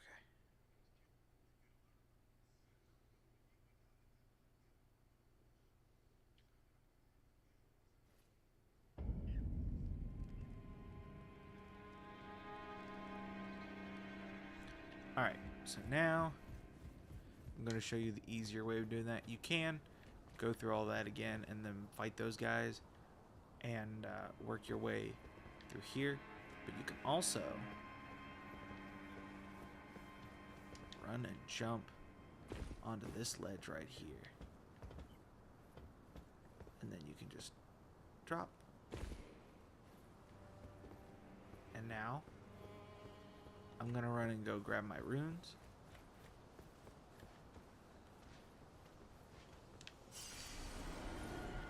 Now we don't have to deal with those guys.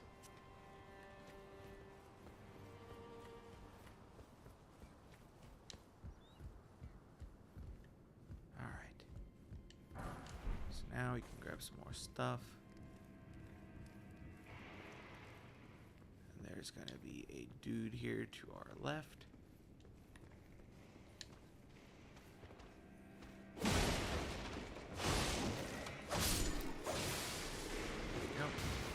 Now you'll see it's one of those things from the beginning of the game down there again. We don't really want to fight it because it is very hard. At least at our level. It also doesn't give us anything, so there's not much point to it. There's a couple items down there, but they're not really useful. Now there's a banished knight. Right there.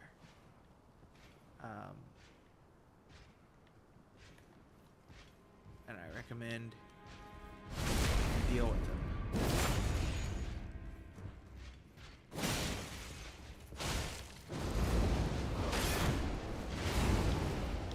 He does a lot of damage.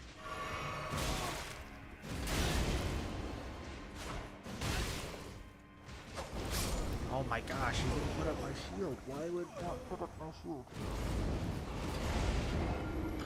Alright, well. Let's do it again.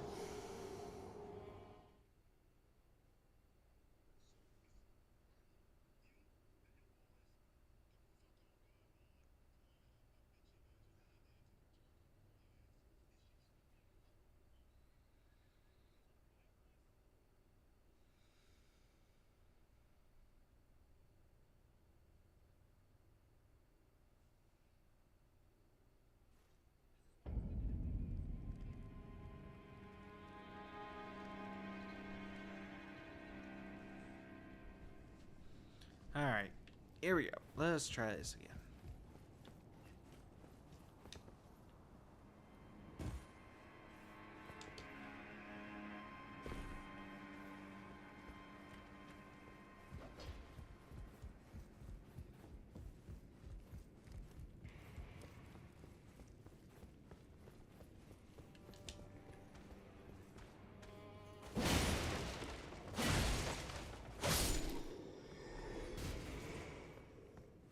Huh.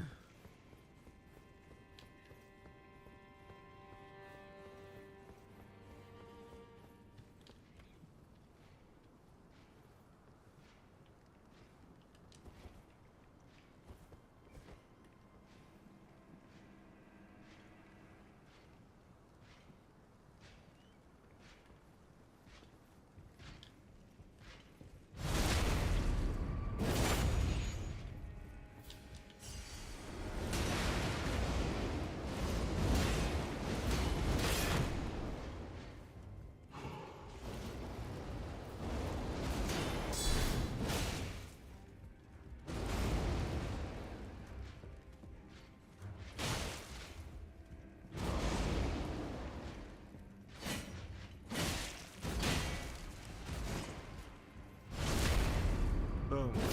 There we go. Just had to lock in for a second. Alright, now this is just a kind of goofy item that just makes you look like inanimate objects. Doesn't really do anything. It's just for fun. Alright, now I deal with this guy.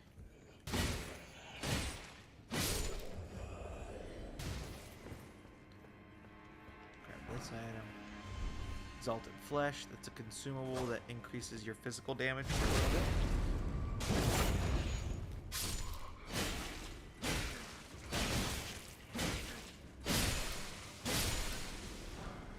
Cool.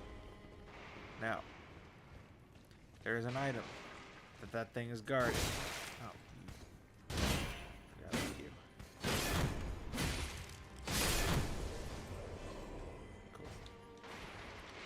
Thing is guarding an item, but we don't really care about it. So instead, we are going. Well, we'll grab it anyway. It's an axe. And I'll just stroll right in here. Cool. What's this?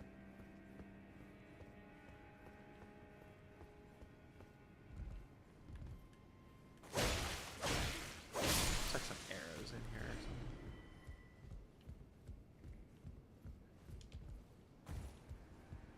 Alright, yeah, 10 arrows. So now we're gonna go over here. We're gonna see this big old courtyard. Now we are making a beeline for straight across it. Here we go.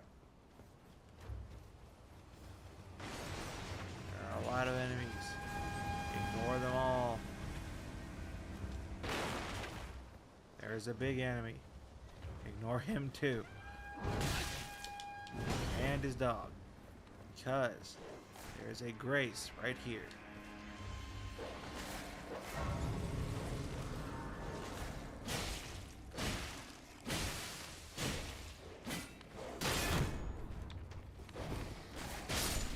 Crap. I don't want to fight you. You do a lot of damage. It's okay. We got the grace, which means now we can start working from that position. It's all that matters.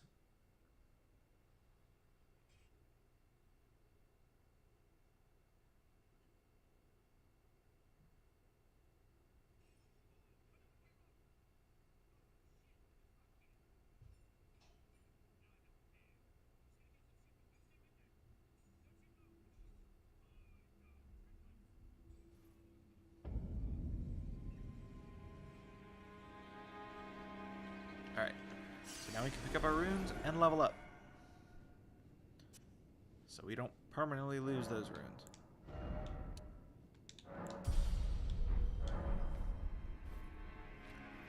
Now, we can sneak around this corner. Some smithing ones for our next weapon. Whatever that ends up being. There's a whole lot of stuff down there. But, I'll be honest, I don't really want to fool with it. So instead, we're going to go the other way, where there's a bird. We're going to do a whole bunch of running again. Ow, because of that. That bird has a flamethrower attached to his face. So now we're gonna duck in here. Be proud.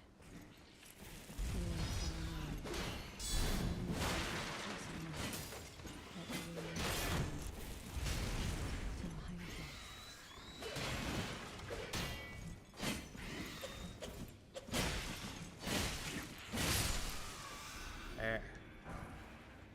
More smithing stones. So now this is Nefeli Lu.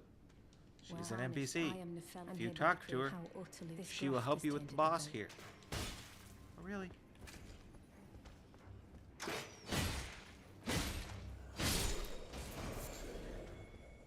grief. If I ask you, call it the winds run from certain far. There we go.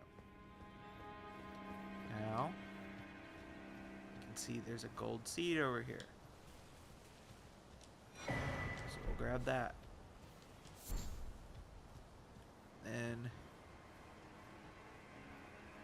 if we go over here, smithing stones, tucked up in a corner. Now we're gonna run past these guys. You can fight them, but it's just not.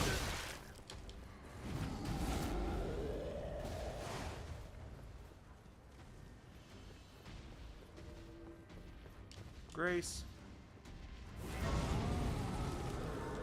Rest the grace. And as you saw, there's a boss. That is the boss for this area. So we're gonna use a bunch of runes.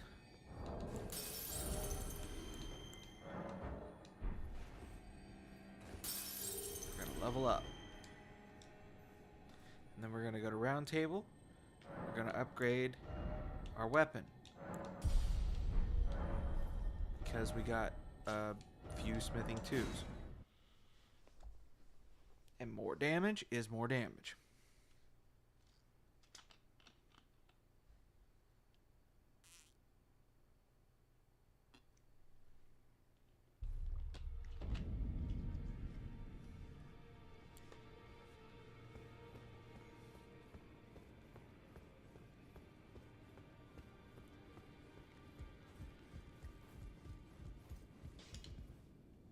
You're a youth nomad. Lay out your arms.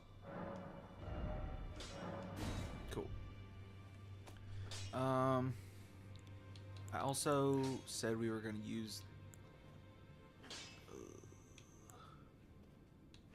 the axe. Well, or the brick hammer. Can't afford either one of those.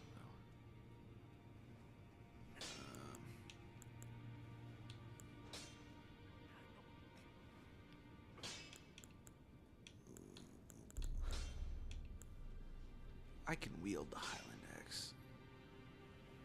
So I should probably make that my more guard counter focus. Well, no.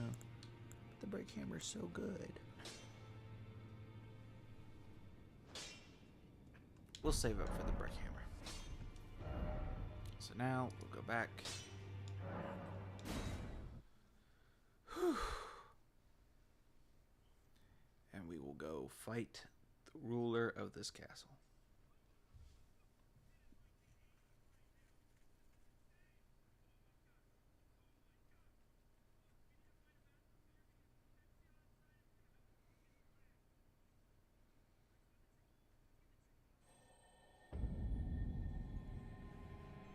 Alright. So now we can summon Nefelilu. She's handy. And now I said I was going to save the jellyfish for a different boss. This is that different boss.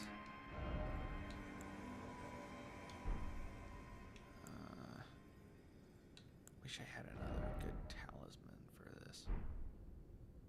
Oh well. Here we go. Time for a cutscene.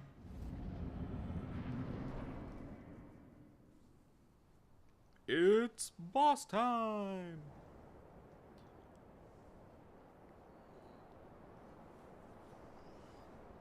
Mighty dragon, thou art a true-born heir. Lend me thy strength, O kindred. Deliver me unto greater heights. Well.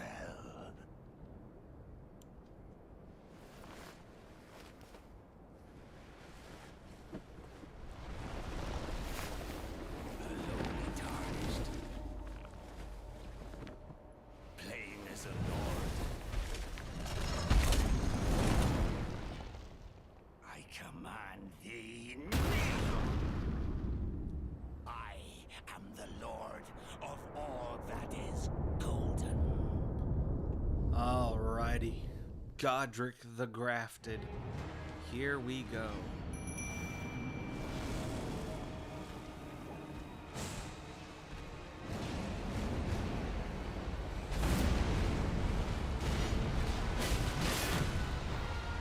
You got a big ol' axe.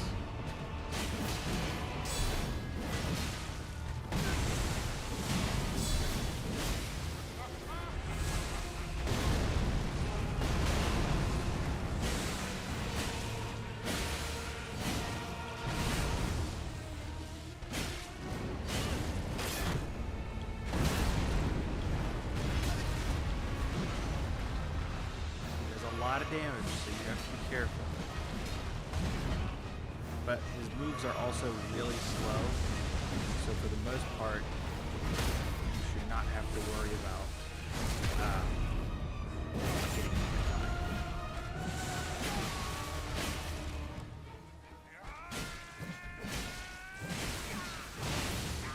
You bleed.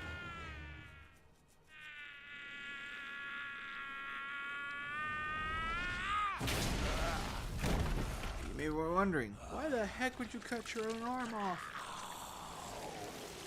Because he's a weirdo! But unfortunately, he's a weirdo with a plan. Truest of dragons. It's a messed up plan, but it's a plan. Lend me thy strength.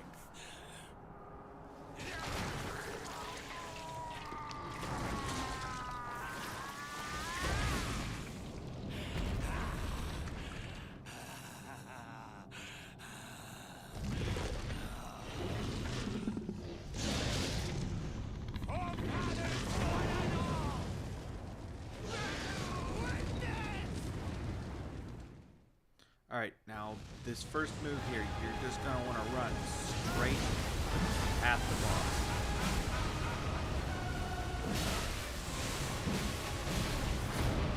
Because you can get underneath him and actually just get some free hits in while he's doing that.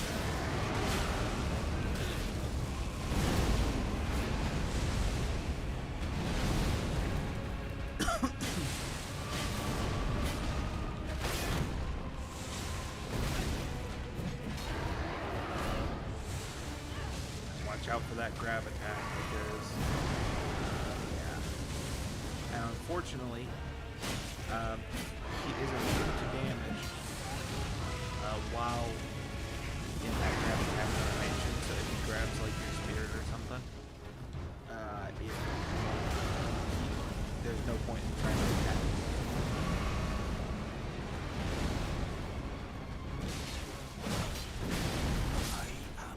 There we go. Godric first try. And he is our first demigod down. Bathed in rays of gold. And also, the first one to give us a great rune. Great runes are a very interesting way to boost yourself by giving you different effects while it is active. So you also saw that there is a remembrance of the grafted. I will show you how that works now. Yeah, so we go to round table.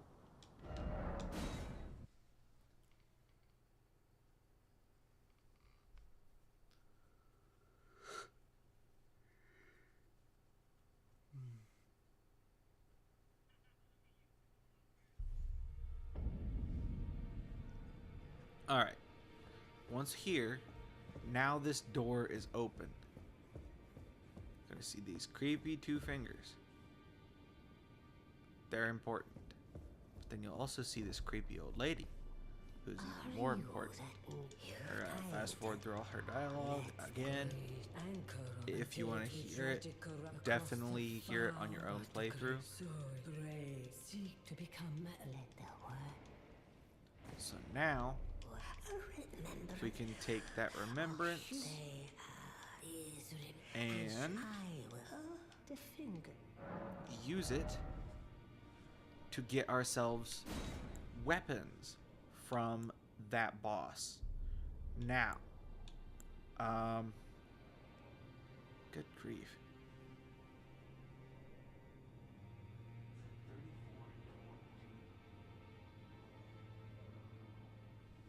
Is worth a lot of the remembrance weapons are really cool, and I encourage you play with them. They can do a lot of fun stuff. But for the other thing that you can do with them, and what I'm going to be doing with most of them, just because it's more efficient, and I'm not going to be using any of the remembrance weapons, I don't think. We can use them to get runes.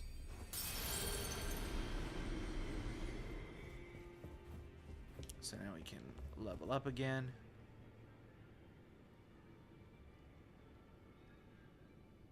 We're going to keep leveling vigor until level 40. Or until we hit 40 vigor. Which it will be soon. See, our health bar is getting kind of healthy, if you will. So now I'm going to show you how to use that great rune.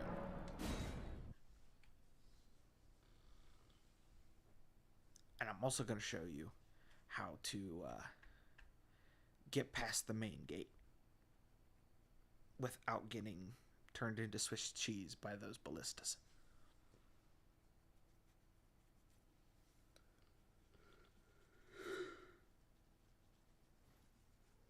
So what we're going to do is we are going to come in through here. We're going to hug the right side. Right, like this.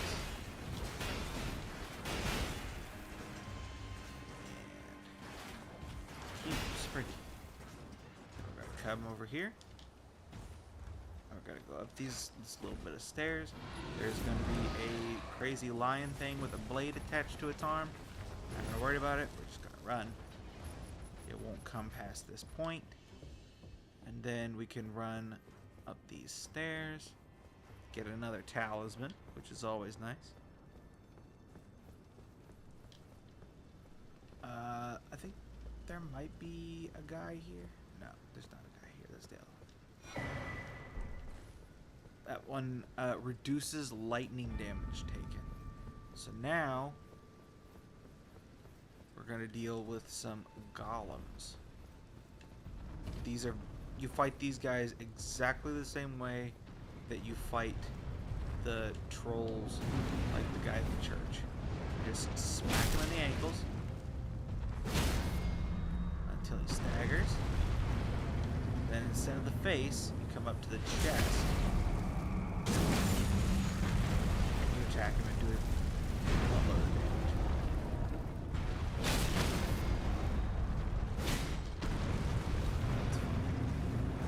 The reason he fell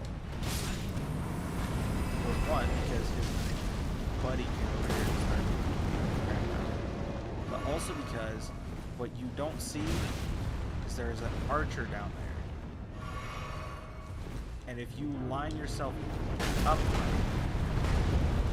you can actually line yourself up to get that archer to shoot his friends by accident.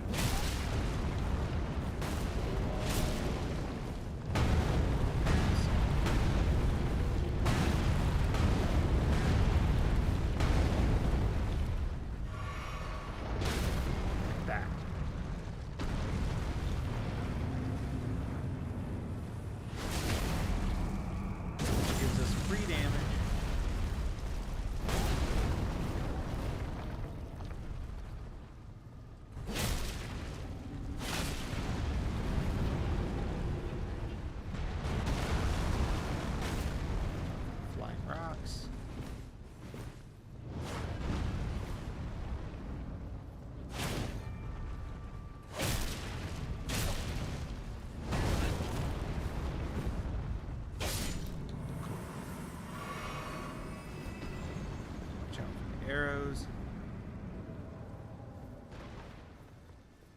Cool. And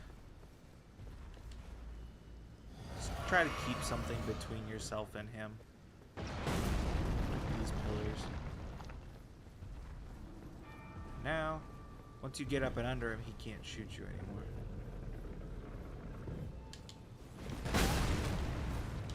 There we go. These guys get a lot of rooms.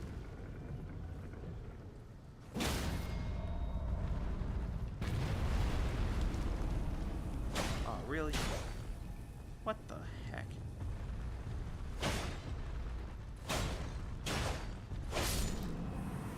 There. So now, once we get past all those guys, there's a teleporter. So we're going to take this teleporter. It's going to teleport us across this gap in the bridge.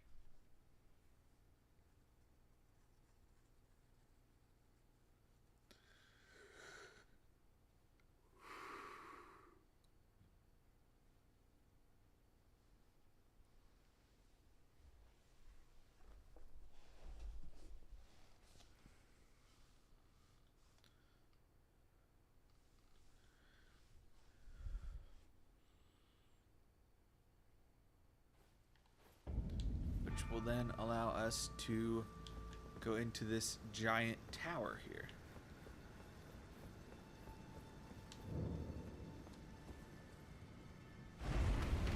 The Divine Tower of Limgrave.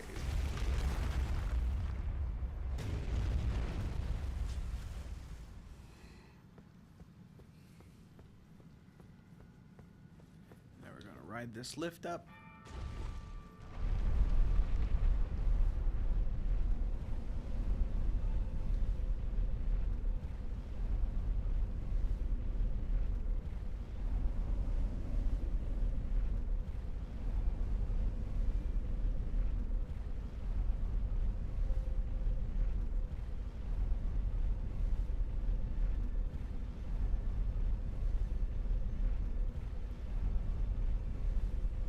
It's a long elevator.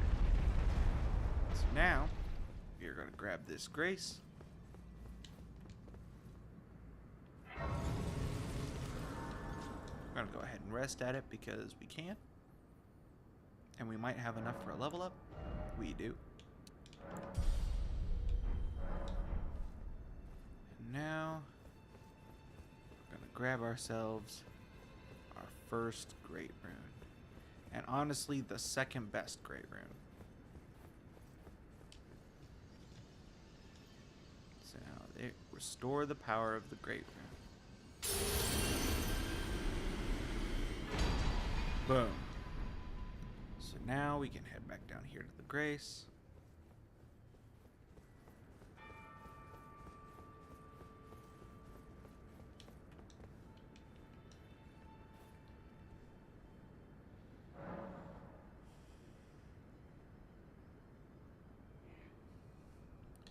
Go down here to Great Runes. Now we can see we have Godric's Great Rune. Raises all attributes. So what it does is it increases all of your stats by 5 while it is active. And in order to activate it, we use a Rune Arc, which I don't have, but the Twin Maiden Husks sell. So we'll worry about that later. But before we do anything else,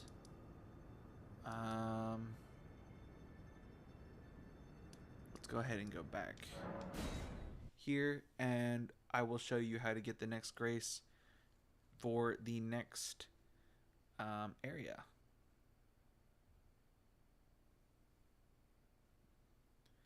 And after we get that next Grace, I will show you how to get a lot of levels early on.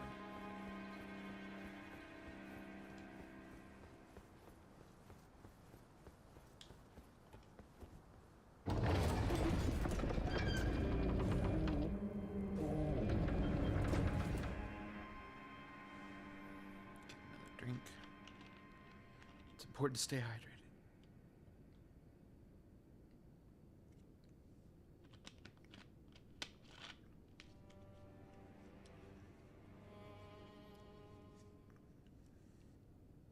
I don't want to know how old this thing is. Okay.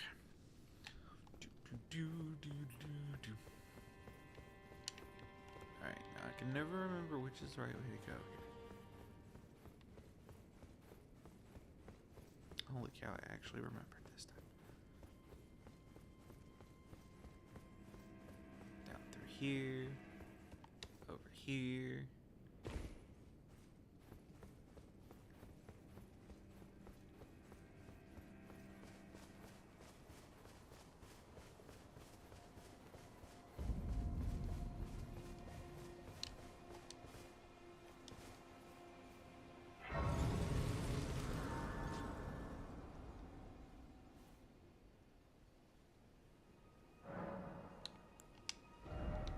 Alright, now we have this Grace.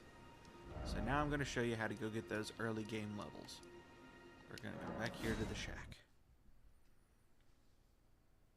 And now that we've defeated Godric and moved on to the next location, that lady that gave us the jellyfish will have changed locations.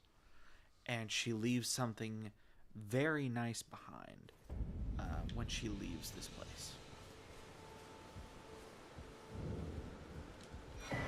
A golden seed. So now, we're going to go this way. Actually, before we do that, there is a physic tier that is very handy up here.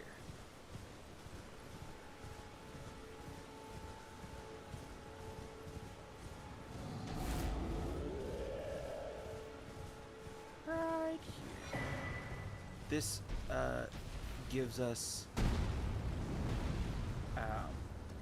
plus 10 to our strength for the next like 2 or 3 minutes when we use our physic.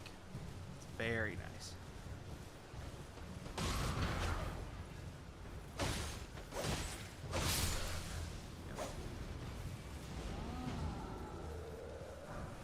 Alright, so now we're going right through here. There's a shack over here off to the side. Very handy. Touch this place. I'm gonna talk to this guy. Not seen you before. Name's Bert. Let me. This guy sells a lot Takes me of back. Any control I know. Ashes of War, so he can help you out a lot. I am most. I'm after this one, the no skill, which you might be wondering, why is that useful? Well, Because I can put that on my shield, so now I can use my weapon's Ash of War while I'm using my shield. Do-do-do. There we go. Cool. Now, go here, and then we go across the way. There's also something else really handy that we can get.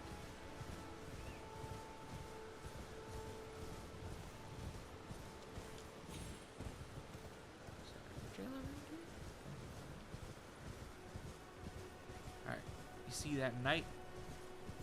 That knight has an Ash of War. So we're gonna kill it. And his horse.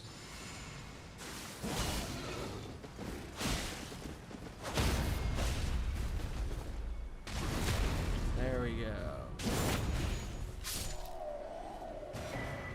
Ash of War Golden Vow.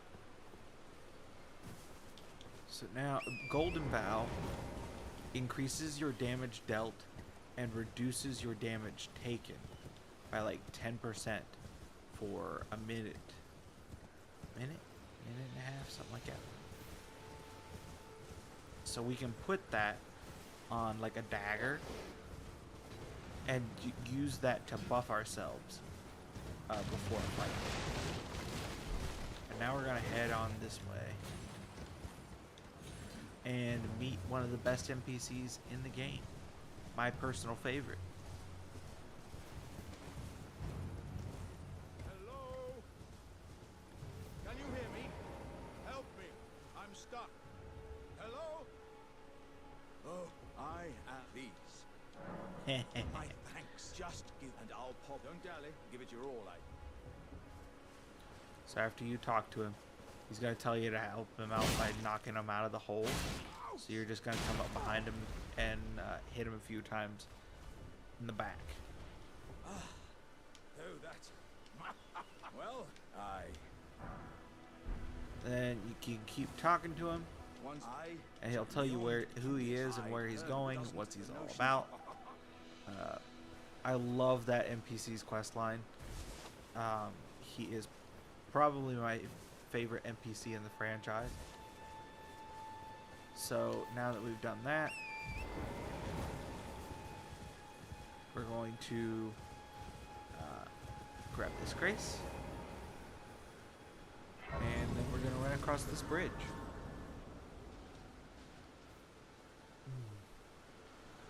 I'm really tired today for some reason.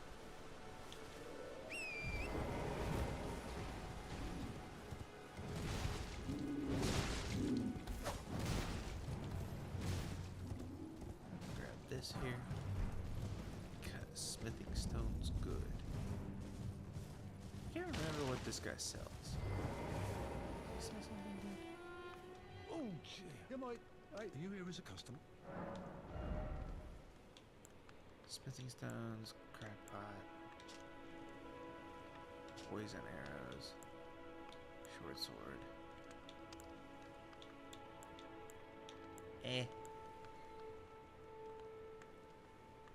I'll buy the smithing stones. that gives me a full set for the brick hammer. Then we're gonna ride through this graveyard. And you see there that you can talk to if you want to. But then on up here, there's a grace.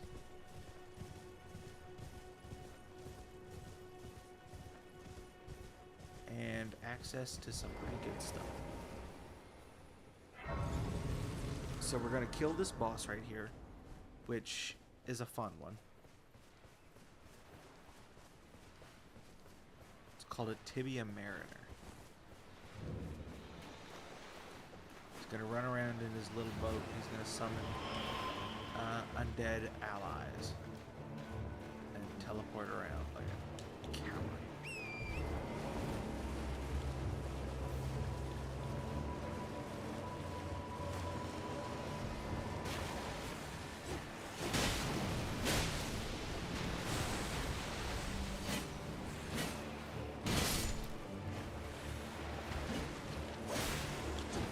Skeletons in this game. If you do not, you have to hit them after they're dead and glowing like that, otherwise they will just put themselves back together.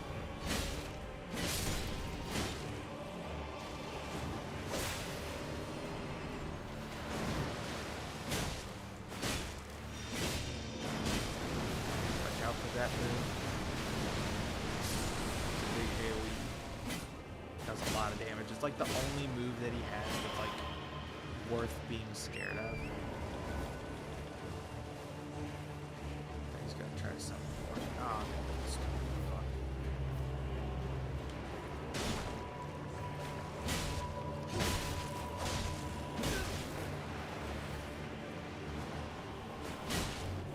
His minions are more annoying than he is.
Not bleed undead enemies.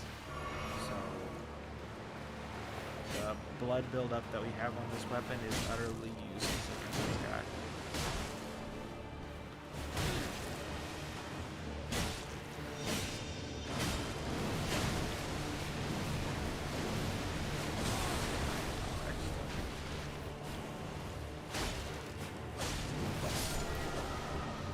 There we go. Killing that guy gives us some runes and a death root. There is an NPC that you can give these to that gives you some really cool items. I just did a playthrough recently using those items. So if you want to check that out, that's already on the channel. Watch my beast theme playthrough. But now we can walk over here and you can see this statue. We can use one of our stone sword keys. Let's see, we can put it in his head there. And it opens this little area. Now, sometimes these statues will take 2 keys. You can tell how many you need because if you look at the statue, you can see the 2 stone sword keys in the heads of the statue. You can tell how many keys you need just by looking at the head of the statue. If there's one already in there, you'll only need one key. If there are no keys already in the statue when you approach it, you'll need 2 keys. So that's a good way of knowing how many you'll need. But you come down here, there's all these turtles. You don't have to mess with the turtles. Then you open this right here, and there's a chest. And the chest has a goodie. The green turtle talisman. What that does is it increases the rate at which your stamina regenerates. So you get your stamina back faster, which is very good for the kind of play style that we're doing. So, now that we got all that, we can head on about our way towards that, towards those easy levels.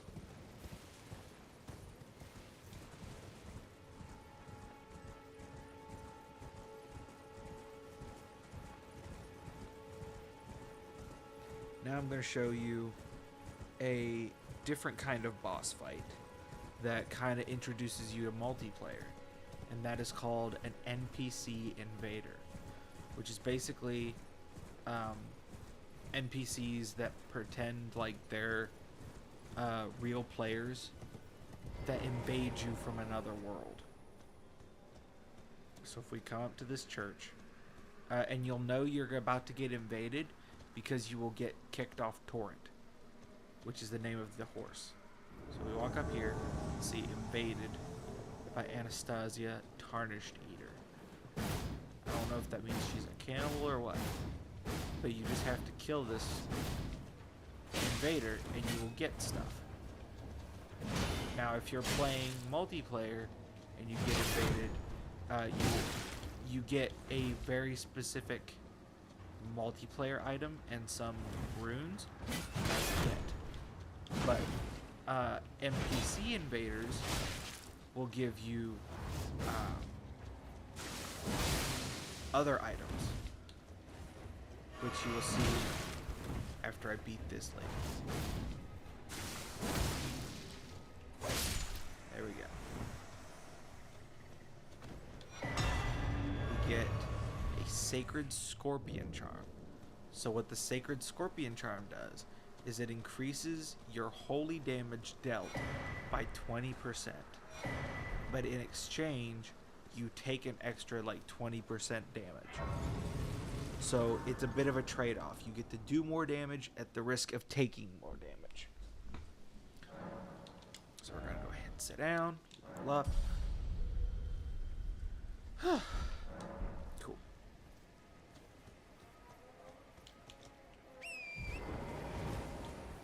Then from here, we're going to go... There's a boss this way, but we don't need to do that right now.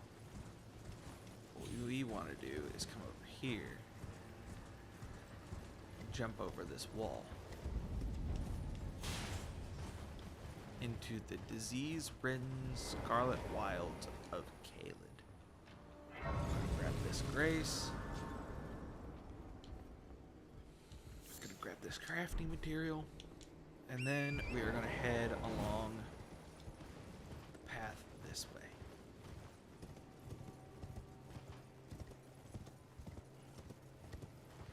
Now, for doing this, you are going to want a weapon with some type of burst damage status, whether that is bleed or frostbite, but one of the two, because the thing that we're going to do to get the easy levels has a ton of health. Continuing to grab graces as we go. Avoid the monstrous headed dogs. Keep going this way.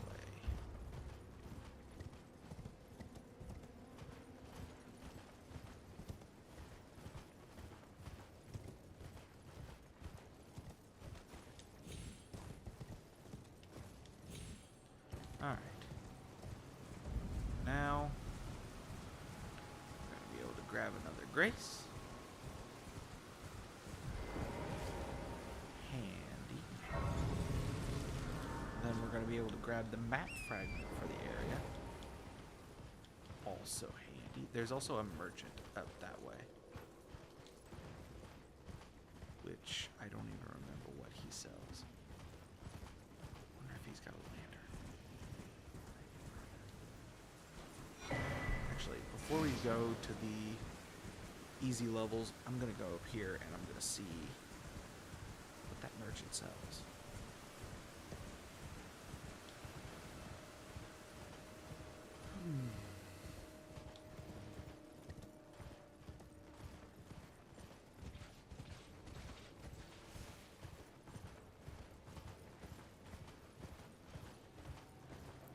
Crap. Giant dino dogs. But there's a grace up here, so should be okay. Just rest the grace so they don't kill the merchant.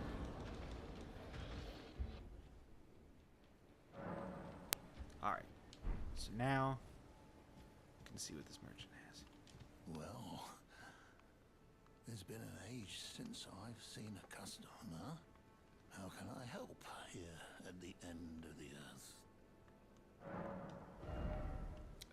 He's got some PvP stuff. He's got a cool weapon that we're not going to necessarily need, but it's a cool weapon. And then he's got the samurai armor, which is cool. What notes does he have? Gateway.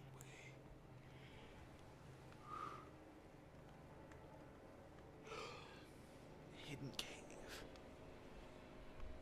A hidden cave. Have a safe journey. So yeah, it might be worth picking that stuff up. Now we're gonna run back down and head towards the easy levels that I was talking about.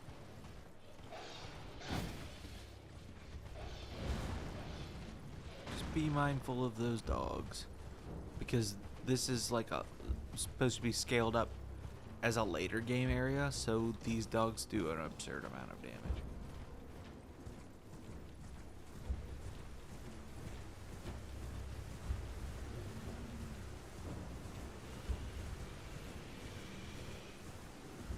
Don't worry about the dragons. Just keep on riding through.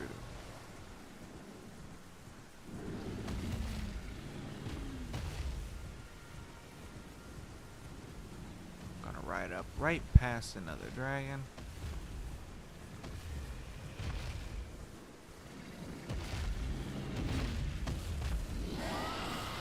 Then there's the big dragon. And this big dragon is how we're going to get those easy levels.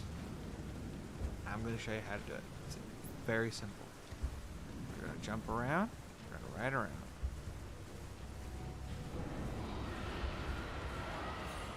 That giant dragon can't move or fight. So we literally just grab this grace, rest, and we'll just be able to attack this dragon until it's dead. And it drops a ton of runes. There's going to be a couple things that we want to do before we do that. One, we want to come in here. We want to just run straight through this fort, because there are a lot of high-level enemies that will do a lot of damage to us.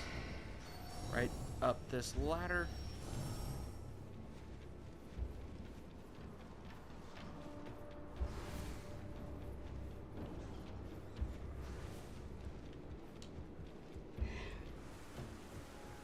Get a chest.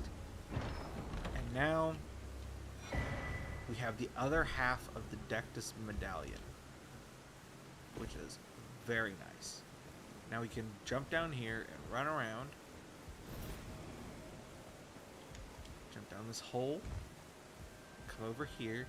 There's going to be a rat. Deal with the rat.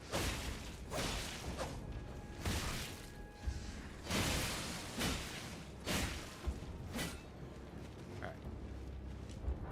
Grab some very good money. We're going to jump over here. There's going to be more rats. If you die here, that's okay. Jump down this hole. Run around here. Get a very good talisman.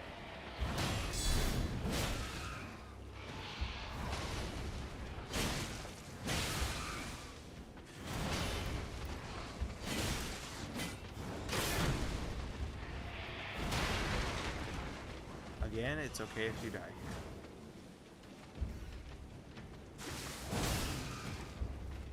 Honestly, it's to be expected.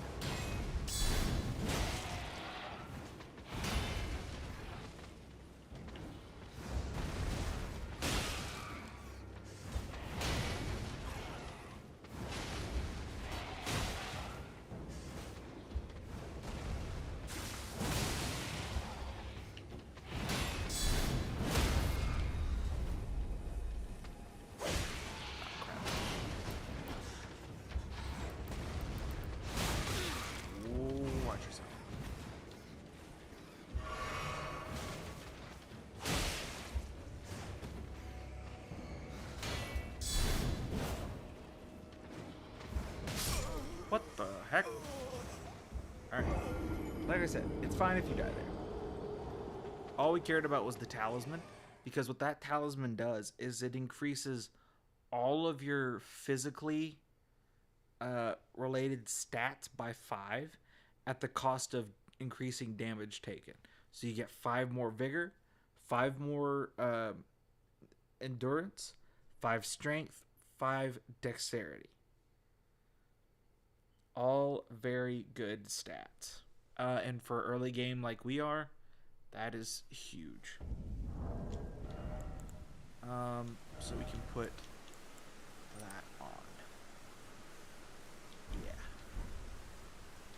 See that increase in health that we just got? That's from that talisman. So we can rest at this grace. And now we're going to go grab another item before we kill this boss. Because there is an item that allows you to increase the amount of runes that you get for a short amount of time after consuming it.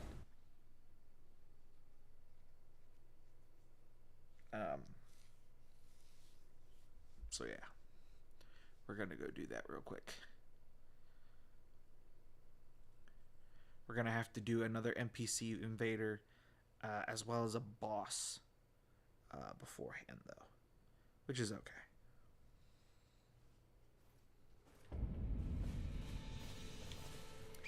Hopefully everyone's enjoying the content.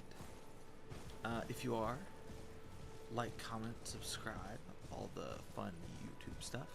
As well as we are a sponsored channel, so if you want to take advantage of our sponsor, W Energy, they sell sugar-free energy drink powder. It's really good. It works really well. You can't really taste the fact that it's sugar-free. Highly recommended. And if you use our promo code Kerodor, that is Kerodor,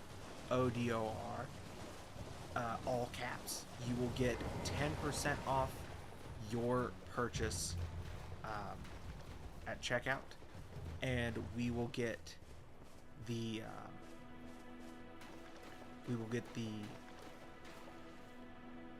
money that you saved back in our pockets. So if you want to support our channel in that way, use our code and get some good product. So now we're gonna kill this NPC invader.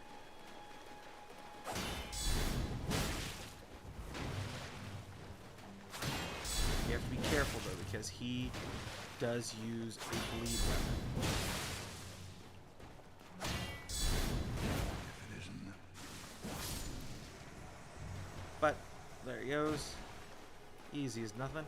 Now, if you wait long enough, there is actually an NPC that will come help you fight that guy. He also gives one of the best daggers in the game. So that's really nice. But yeah, we're gonna run down here now. I'm also gonna equip that golden valve that I mentioned. So we're gonna put this the dagger that we got from Kenneth, which we can't even use because we don't have enough faith. So never mind. We're gonna put our Lord Sword straight sword on. We're gonna rest at the grace. We're gonna put Golden Vow on our straight sword here. There we go. And now we can apply that buff. So now we're gonna run through this cave. Jump around because there are traps. You don't have to worry about fighting the guys. Just turn right like I did and you'll come into this boss fight. Come over here, open this chest to start the fight. There's just some crappy clothing in there. And now we fight another boss. Patches! Yeah, well, I can shield poke too, buddy. Oh, crit. That's why you have to be careful with your stamina.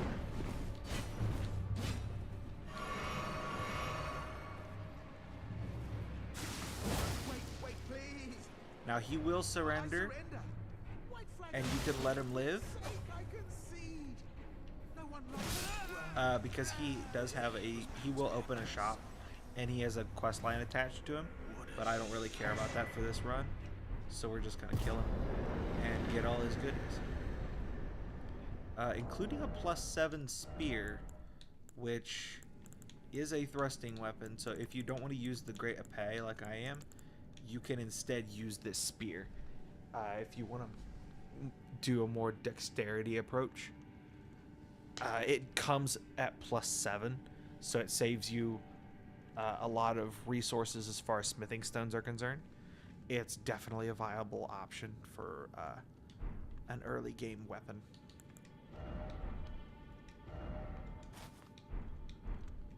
Alright, so now we have his bell bearing. So now I can show you how bell bearings work. We're going to leave the cave. And we're going to head off towards. We're going to go to Round Table.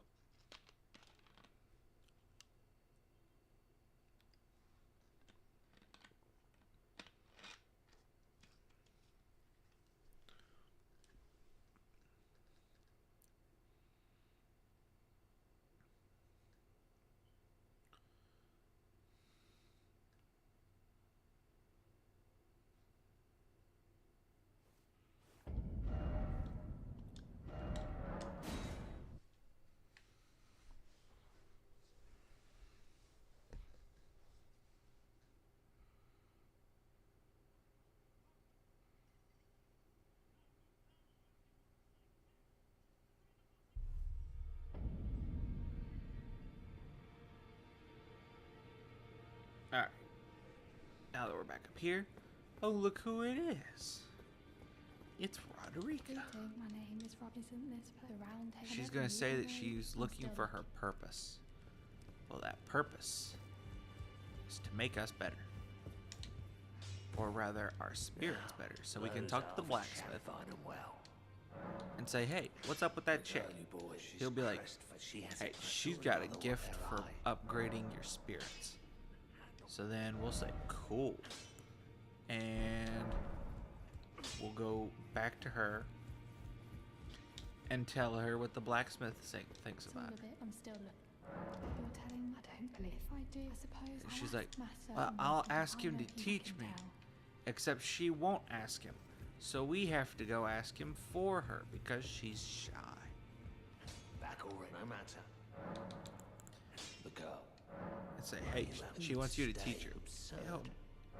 He'll be like, refuse to I don't know about help that. you. We'll say, and then he'll be like, fine. So then that takes care of that.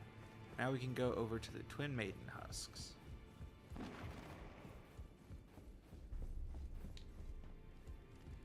And we can offer bell bearings. Then we'll get a new shop.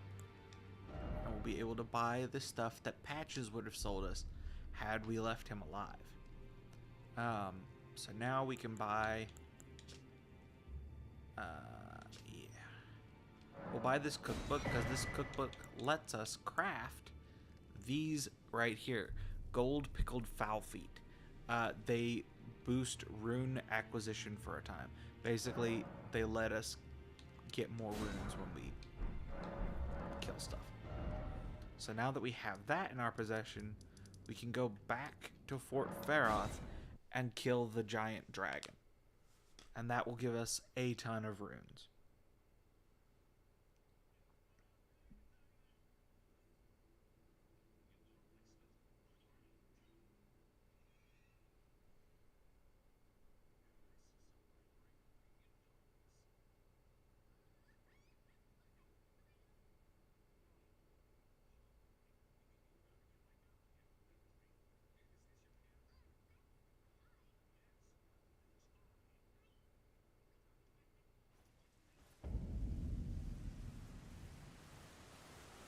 Alright, so now that we have the foul feet, we can equip one.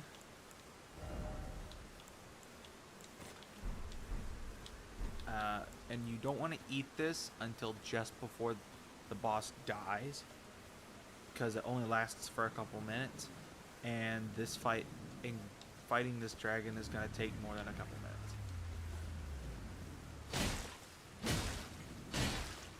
So we're just going to stand here and stab his kneecap until he dies.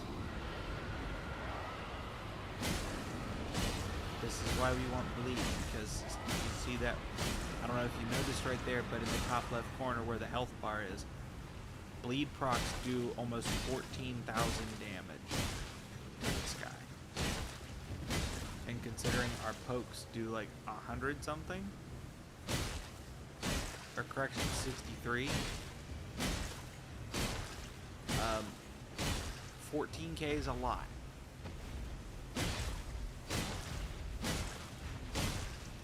We're just gonna sit here and do this over and over again until he's dead.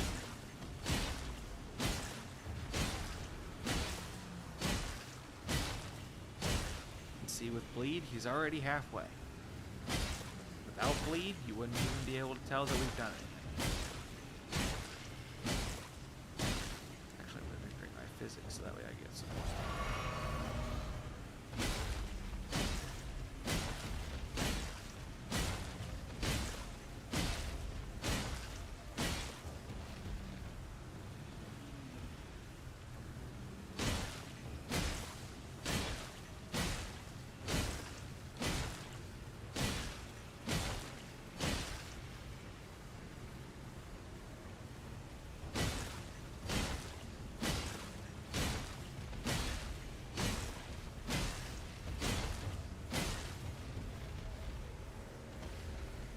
Here we go.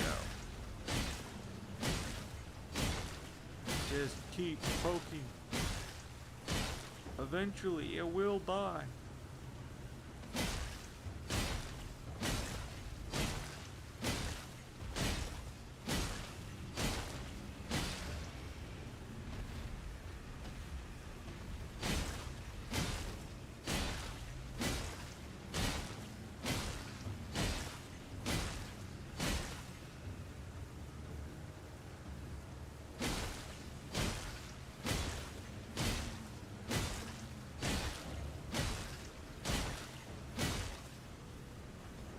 Now this dragon's gonna die at any second. Once we see the leg move, we eat the foot. Right there. Eat the foot, because that means he died. Or she, excuse me.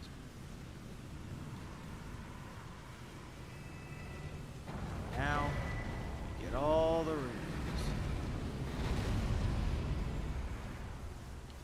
Nearly 100,000 runes. That's a lot of levels. So now, we're going to upgrade our vigor to 40. And we're going to start putting some levels into strength. There we go.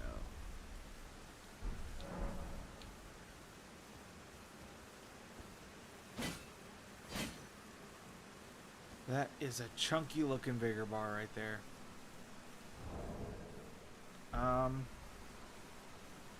And with that, I think I'm actually just gonna call stream a little early today. I don't really have...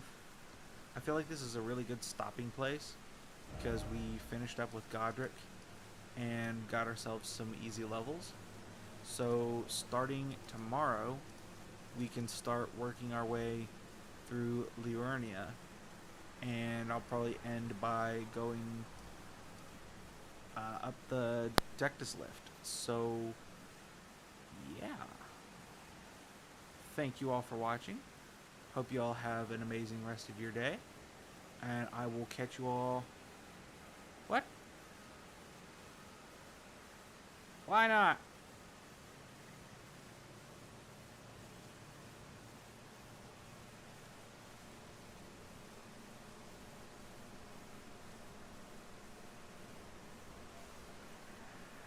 Y'all want me to keep going? I mean, I can.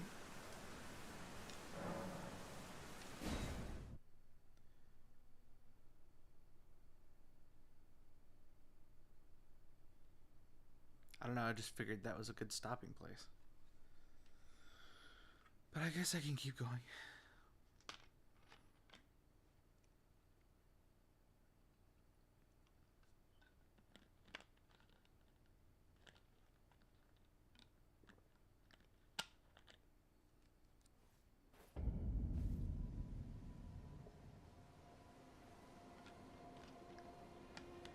Enjoying hearing me talk it out for once. Okay, fine. So now we're going to do Liurnia. Liurnia is basically Hogwarts, but Elden Ring.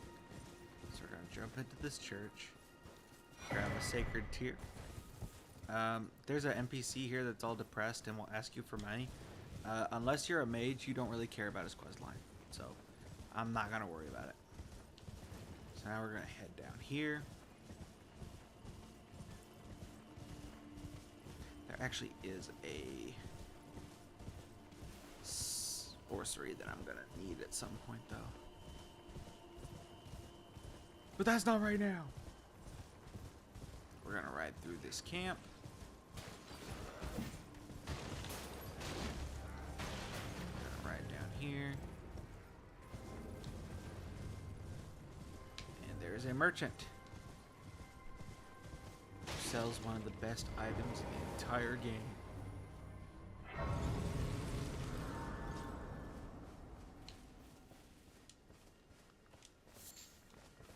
And that item is a lantern. So now we'll actually be able to see in the caves. Smithing 2s for 400 runes a pop. Yeah, sure.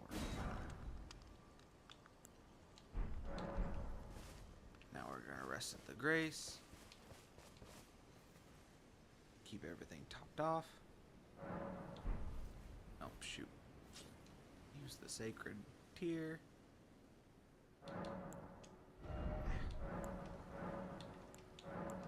Make our flasks even better. So now, we're gonna equip our lantern real quick, because that'll be handy. I always forget where it is. There it is. There we go. now we're gonna hop on our horse and grab the map fragment for this area. Gonna unequip my pickle foul foot.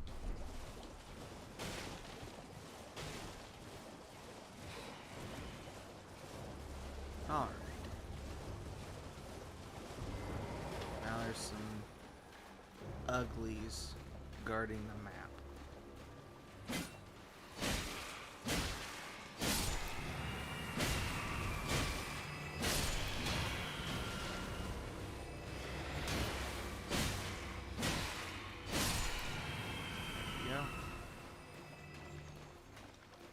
Map.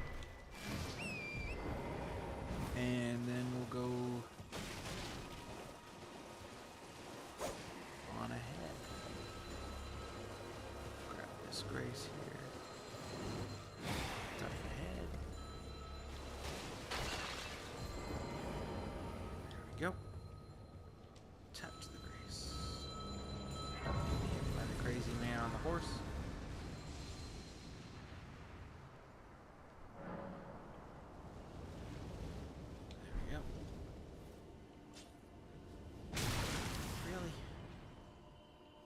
Stuck around. Alright, grab that cookbook. Not that we need it, but it's there. Now.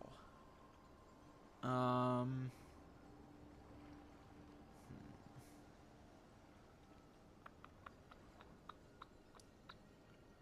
think best thing to do is going to be to make our way towards the next map fragment. Is stuff here. I don't remember where this teleporter goes. So let's find out. Can't be that bad, right?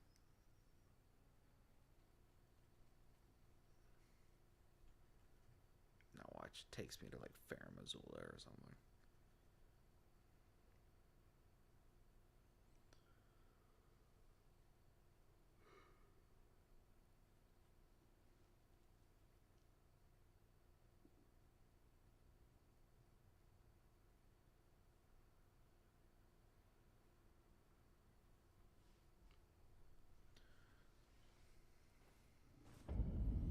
Oh no, it actually takes me here. This is a huge time saver.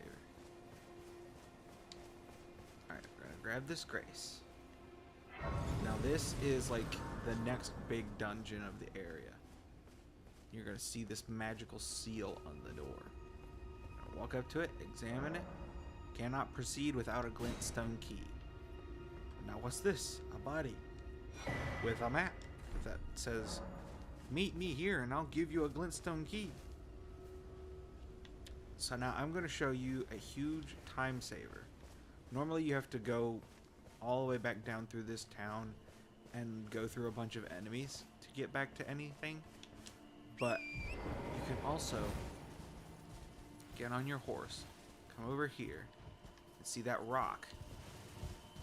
What we're going to do is we're going to take a running start and jump onto the rock. And not do that, because that wasn't supposed to happen. That has never happened to me before. I've done that like 5 times now, and I've never died from it. Alright, well, we're gonna do it again, but this time we're not gonna die.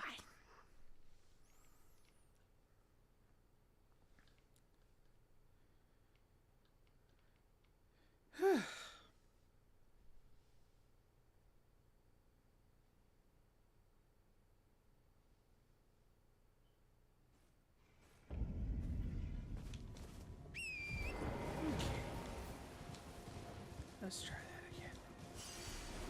Grab the runes.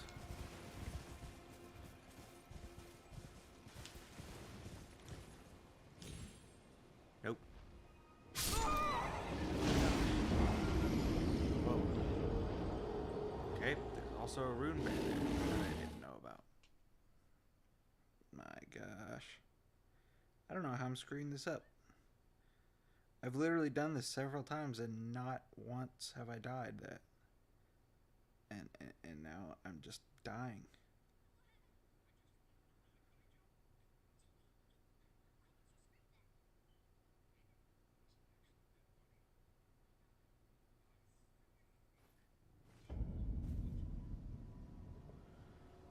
oy, oy. Okay. Let's try this again. This really does save you a lot of time if you get it right. I jumped too early. What? That's not supposed to kill you.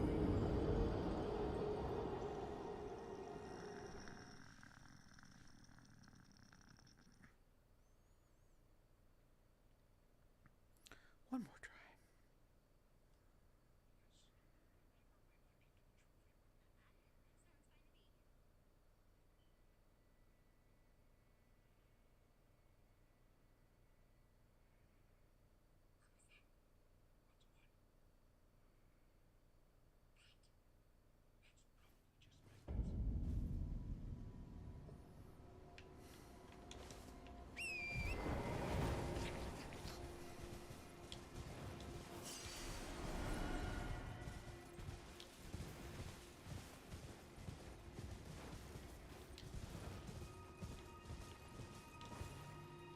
Nope, that's gonna get me again.